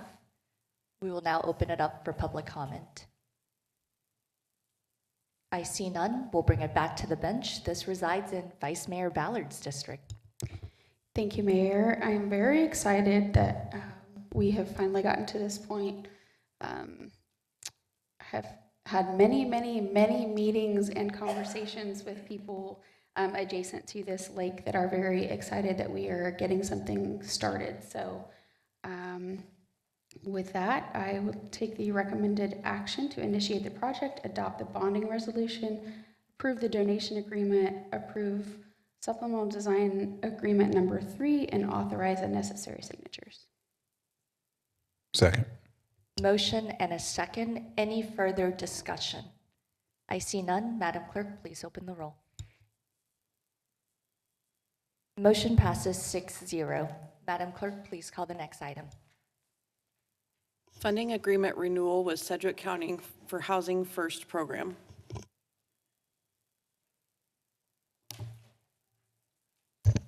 Good morning. My name is Shelley Hopt, and I am a senior housing specialist with the Housing and Community Services Department. The item I bring before you today is to discuss the funding agreement for the Wichita-Sedgwick County Housing First program between Sedgwick County as well as the City of Wichita. In 2006, the City of Wichita and Sedgwick County commissioned, authorized a task force for ending chronic homelessness. This task force met for 18 months and presented recommendations to both elected bodies in March of 2008. One of the task force recommendations was the creation of the Housing First program, which was then endorsed by the City Council and Sedgwick County Commission. The rationale behind the Housing First program is actually based on a best practice model that is to assist the chronically homeless to secure permanent housing first, and then provide them with services to help ensure that they remain successfully housed. The chronically homeless, as defined by the 2009 HUD definition, is that a person has been continuously homeless for at least 1 year or has had 4 more episodes of homelessness within the past 3 years, and the person is unaccompanied person with a disabling condition. It's very important to point out right now that there is the definition of chronically homeless has since changed and does include families. But this particular Housing First program that we administer is working solely with persons that are single. The program is designed to provide permanent housing opportunities throughout our community through rent and utility subsidies. Program participants meet with their assigned case manager regularly and comply with the lease agreement. Participant applications are prioritized through the the Continuum of Care's coordinated entry process and are submitted by referring agencies.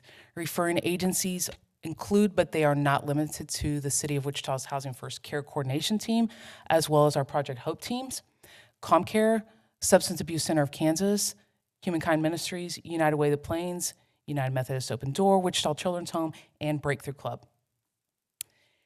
Referring agencies conduct case management visits, and discussion topics may include how to obtain an ID or Social Security card, how to apply for federal benefits, search for employment, identify a doctor or establish a medical home, where and how to apply for food stamps, and even what are appropriate and inappropriate tenant behaviors. Rent and utility subsidies are provided until such time that the individual can live independently of the assistance or until some other type of housing assistance has been deemed to be more appropriate. Historically, the Housing First program costs have been split equally between the City of Wichita and Sedgwick County, with the city administering the program.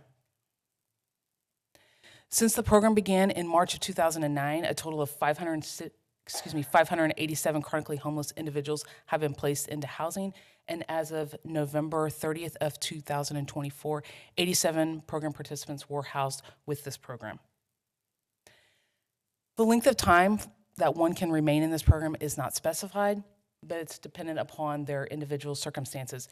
However, the average length of time that a person is in the Housing First program is approximately 1.5 years. Of the 87 housed program participants, 32 of these individuals remained in housing for over 1 year. 1 person has remained housed for 5 years, 3 persons have remained housed for 4 years, 3 persons remained housed for 3 years, 9 persons remained housed for 2 years, and 16 persons have remained housed between 1 and 2 years. Something to point out with the Housing First program is that this program accepts all persons, despite their maybe criminal background or credit history, things of that nature. Why this person has been housed 5 years, this person is actually a registered sex offender.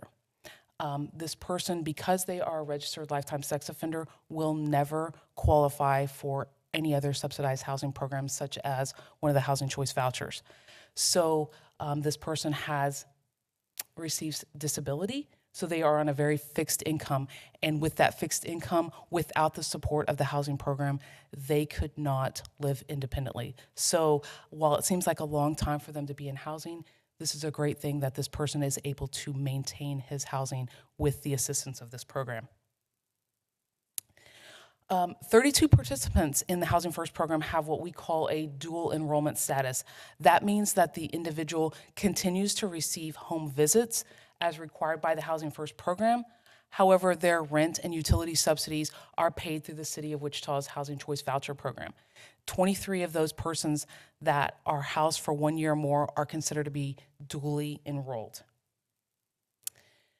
Of the 285 program participants that we have considered to have successfully exited the program, 285 program participants successfully exited the Housing First program. That is described as a person who leaves the programs for reasons related to self-sufficiency, self-improvement. So some examples of that may be that they chose to move closer to live with their family.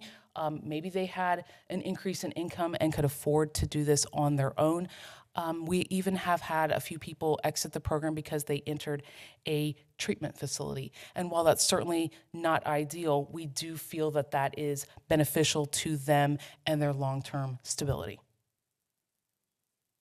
In 2022, the City Council and County Commission approved a change in the program structure that includes a dedicated Housing First case manager.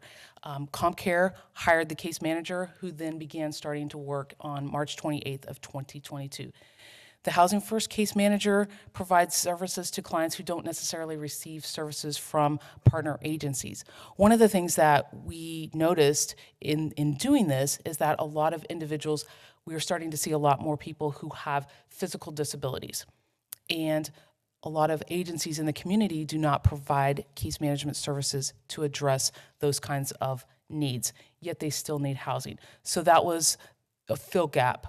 That was the intent of this case manager. Program clients also receive assistance with life skills as well as referrals to other needed services. The Housing First case manager acts as a liaison between property management staff and program staff, addressing problematic situations in order to minimize lease terminations. The change decreased from monthly reimbursements requested from Sedgwick County for rent assistance. However, several Housing First participants are duly enrolled in the city's Housing Choice Voucher program and offset the rent expense. The initial term of the agreement is intended to be the first year of a 2-year funding cycle, starting on January 1st of 2025 and ending December 31st of this year, renewable for an additional year at the discretion with the approval of the governing city and county bodies. In 2026, the award amount will be based on performance and is subject to city and county funding availability. There's no additional impact to the general fund, and the 2024 adopted budget includes rent and utilities assistance in the amount of $382,736, with half of that being contributed from the city's general fund and the other half being contributed by Sedgwick County. Of the $191,368 that's contributed by the Sedgwick County, up to $59,404 is to be used to fund the dedicated Housing First case manager that is to be employed by CompCare. The law department has reviewed this and approved the funding as agreed to form, and it is recommended that the City Council approve the funding agreement and authorize the necessary signatures. Thank you, Shelley. We'll begin with Councilmember Hoheisel. Thank you, Mayor. Thank you, Shelley, for all your work. You guys on housing do not get enough credit, really, from all of us. You're up there working nonstop. not enough employees, overloaded workload. It's a tough job that you guys are doing. So I know all of us down here do talk about how much we appreciate all the work that you guys do. Two quick questions here. One, you talked about the sex offender. Are there any additional oversight apparatuses that we have for people who are identified as sex offenders who are going through any of these programs? Well, if you mean oversight as far as like the case management, I mean, the case managers do go out there and meet with them weekly. So that's oversight. Then as a registered offender, they are expected to report to whomever. So there are those kinds of reporting mechanisms, if that answers your question. So whoever's going out there, if they do have any concerns, they are required to report any concerns on? Yes, yes. Okay. And I do speak, as I serve as that liaison between the case managers as well as the landlords. If there are identified concerns, then those issues are brought to me so that we can certainly try to problem solve those and resolve those quickly. Okay. Second one, is that a HUD requirement for the weekly visit, or is that's what we're offering? That is a requirement that we require. Okay. And that also has served me well as one of my job duties is to speak with landlords, try to recruit new landlords. But that has served well for the landlord, knowing that there is someone that is invested in their property as well, going out to check on the condition of that unit on a weekly basis. And by going out there weekly, the hope is that some of the problems that could occur, it's going to be lessened because we're out there more frequently. Okay, thank you. I had a list of questions, and I'll just ask them publicly. So the program had 285 participants who successfully exited the program. That's a 48.5% success rate, with 144 increasing their household income. What types of jobs, and were there jobs found through the case manager to help these individuals increase their household income? We do not keep specific record of all of that, but it's important to remember that the persons that we work with in this program, they are chronically homeless. They have a lengthy time being homeless, and they have a disabling condition, whether that's mental health, substance abuse, physical disability, and or developmental disability.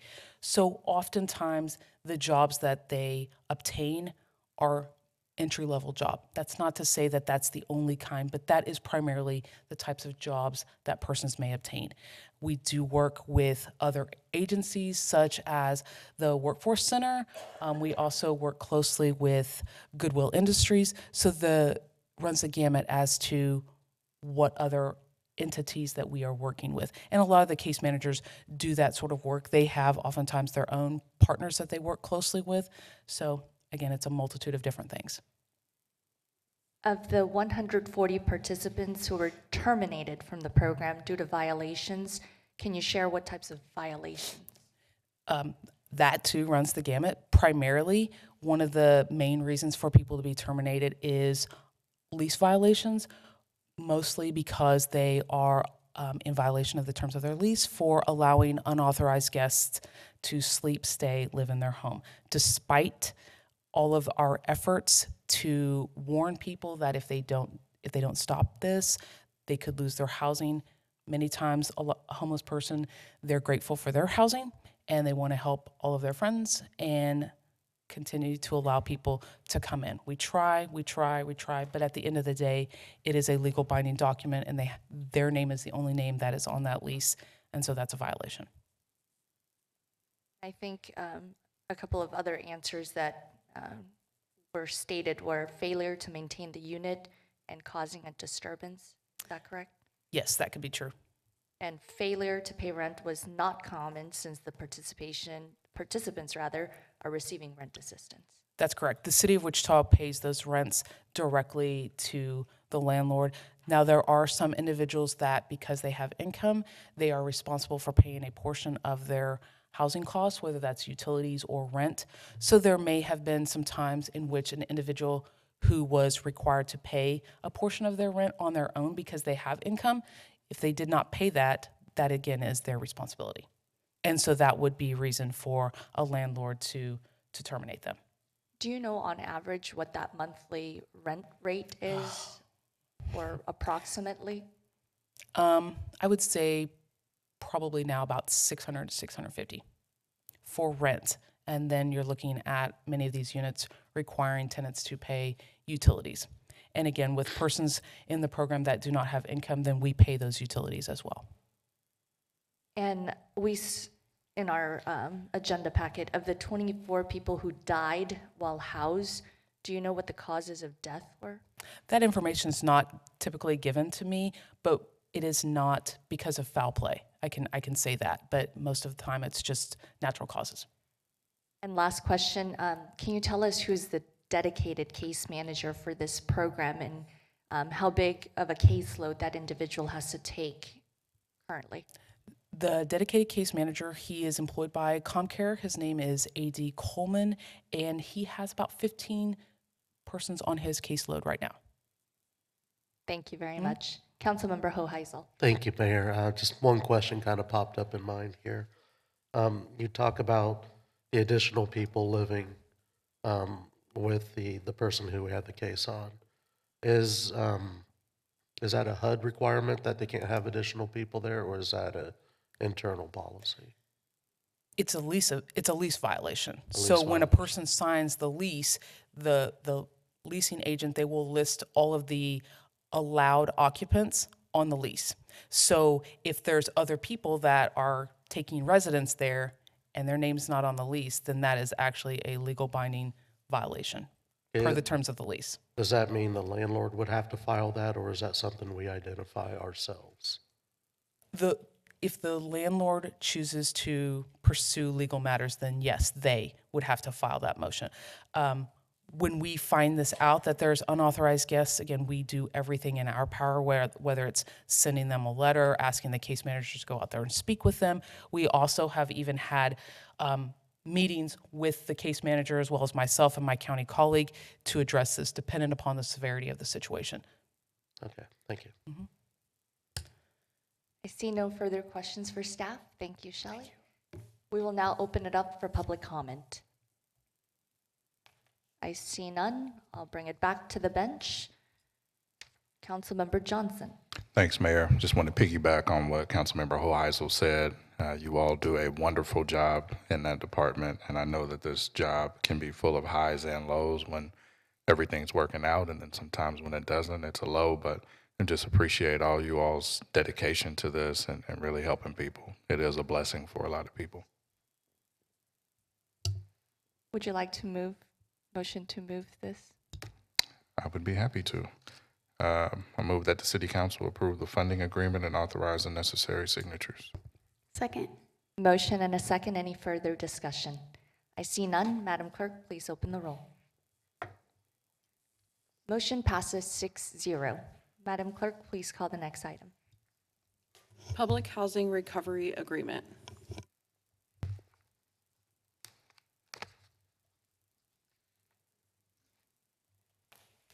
Good morning, Mayor and Council. Sally Stang with the Housing and Community Services Department for the record. The item that I have for it's the Wichita Housing Authority Board of Commissioners today is the approval of a recovery agreement with the Department of Housing and Urban Development. So HUD uses the FAS, like I needed to throw another acronym at you, the Public Housing Assessment System, and it's used to assess the PHA's performance managing its low-rent public housing programs. It uses a centralized system to collect individual subsystem scores with many more acronyms, using various sub-indicators and produce a composite FAS score representing the PHA's performance. So that scoring system, it's based on 100 points. The first is the Physical Assessment Subsystem, the PAS. It provides 40 points. The FAS, the Financial Assessment Subsystem, provides 25. The MAS, the Management Assessment Subsystem, provides 25. And then they didn't come up with a creative one here, the Capital Fund Program for 10 points. Public housing authorities with 250 units or more are required, that are not covered by a commitment to enter into a housing assistance payment contract to convert its portfolio under RAD are required to complete a FAS every year. As WHA entered into a commitment to enter into a housing assistance payments contract for its entire public housing portfolio in 2019, it was exempted from the FAS scoring until that CHAP was terminated in October of 2022 for the single-family homes when we were unsuccessful in securing the financing and HUD determined that a RAD conversion was not feasible. So in October of 22, we canceled that CHAP, and December 31st, they scored us based on those scoring criteria, and the score was a 58. The pass score is determined using an independent inspection conducted under HUD regulations, and in 2022, that was the Uniform Physical Conditions Standards, UPCS. It has changed since then, but the property scored 17 out of 40 points. The poor condition of the properties is what led the Wichita Housing Authority to attempt to reposition the properties under the RAD program to allow debt on the properties to fund the requisite repairs. The FAS score is determined by data reported to HUD in the Financial Data Schedule, the FDS, and we scored 25 out of 25 points. Those scores are based on three ratios: the quick ratio, the months expendable net ratio, and the debt service coverage ratio. The mass score is determined by data reported to HUD and also on the Financial Data Schedule. But those scores, the biggest percentage is in occupancy, and the higher the occupancy, the higher the score. So there's a maximum of 16 of the 25 points come from if you have 98% occupancy or greater. Once you get below 90%, you get 0 points. This is what hit us very hard. In addition to that, there are 2 bonus points, and I don't even call them bonus points because they're really for poor things. You get an extra point if your project's at least 28 years old. And you can get a bonus point if your project's located in a neighborhood where 40% or more of the families are living below the poverty line. It also incorporates the additional remaining 9 points are found in the resident accounts receivable. It measures whether or not we're actually collecting the rents from the tenants, and the accounts payable, whether we're paying our bills. We scored 11 points, which was all of the points available outside of occupancy, as we know that the occupancy level in 2022 was 41.76, as we have not been releasing units when they vacate since 2017, because we are preparing to sell those properties now. What first was under RAD, but now under Section 18 of the Housing Act. The capital fund score is also influenced by occupancy. It's a total of 10 points, but 5 points of those come from occupancy. So if you have less than 93% occupancy, you do not get any of those 5 points. The other 5 points is for fund obligation, which means that we are timely obligating capital funds, and we received those 5 points. That total score of 58 places WHA in a troubled designation in accordance with the regulations of 24 CFR 902.75 and requires entering into a recovery agreement. The field office staff reported that they appealed to HUD headquarters to waive the recovery agreement requirement, as the score is reflective of the PHA's activities to reposition its public housing stock and terminate its participation in the public housing program. HUD headquarters replied, the recovery agreement is statutory and therefore cannot be waived. But they did scale it back. They scaled it back to only the requirements that are required under statute, as well as requirements to continue our efforts to completely dispose of all of the public housing units. So in that agreement, we're required to provide progress reports to HUD commencing 30 days after execution of the agreement. We've been providing HUD progress reports monthly for the last 5 years, actually.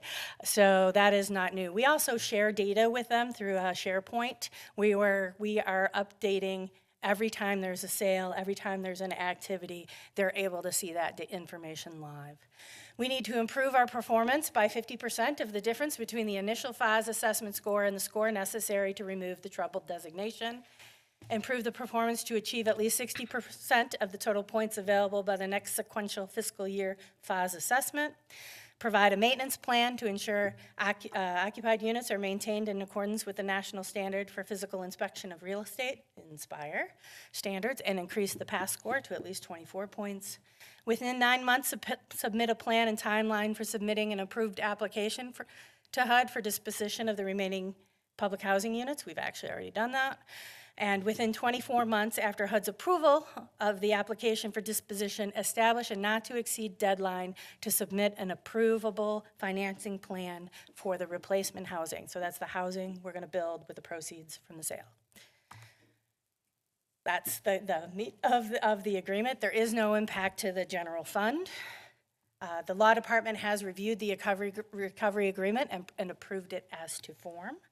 And it's recommended that the Wichita Housing Authority Board authorize the execution of the recovery agreement from the U.S. Department of Housing and Urban Development, and I stand for any questions. Councilmember Hoheisel. Thank you, Vice Mayor. Thank you, Sally, for this presentation and your work on this. Let me know if I'm, I guess, breaking this down right. We had issues. We came up with a plan to address some previous issues we've had. And now we're, I hate to say like being penalized, but we're under scrutiny for sticking with our plan to address the original issues that we had. Yeah, yes, the original plan, though, was to reposition under rental assistance demonstration. Yeah. That proved to be infeasible. The fact that we're going back to using a different disposition method is what ends up putting us under penalty. Section 18 of the Act for Disposition has been around for decades, and so there was no provision in that Act that allows for a waiver of the FAS, because actually Section 18 of the Act's been around since before the FAS assessment has been in place. When they did RAD, it is still considered a pilot program in 2013. They actually understood that this is a problem and it incorporated a waiver from the FAS requirement. Okay, so for example, we're under, as far as the occupancy rate, we're not matching that, but that's because we're not keeping people in there on units that we are about to put on the market. Correct. So is this something that we maybe need to, I mean, we all know HUD's on my list when we go to DC in March to talk to. Is this something that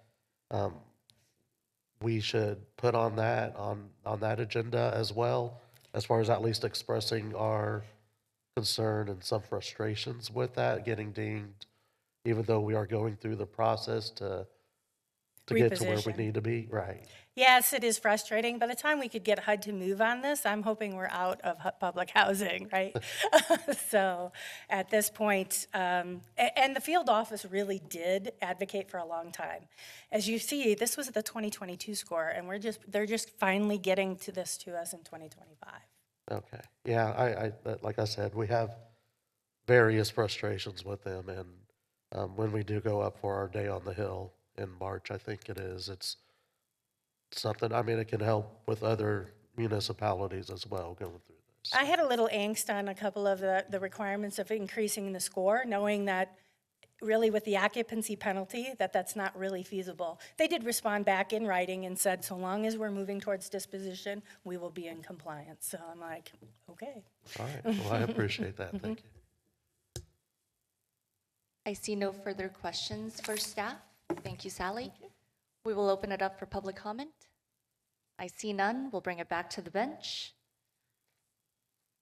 I will move to authorize the sale of the 2 Wichita Land Bank property. Sorry, my bad. I was looking at the wrong one. I will move to approve that the Wichita Housing Authority Board authorize execution of the recovery agreement from the U.S. Department of Housing and Urban Development.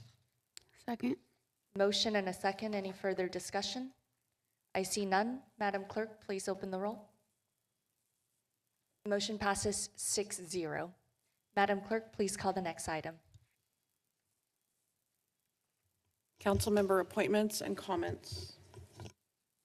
We'll start with council member appointments, beginning with council member Hoheisel. Thank you, Mayor. I would like to appoint Rick Lindsay to the District 3 Advisory Board. Councilmember Glasscock. Mayor, I would like to appoint Adam Smith to the Wichita Library Board. Vice Mayor Ballard. Sorry, mine's comments. I will also appoint Heather Schroeder of the Downtown Wichita to represent the Downtown Wichita on the Transit Board. I see no more appointments, so I will move to approve the slate of appointments. Second. Motion and a second. Any further discussion? I see none. Madam Clerk, please open the roll.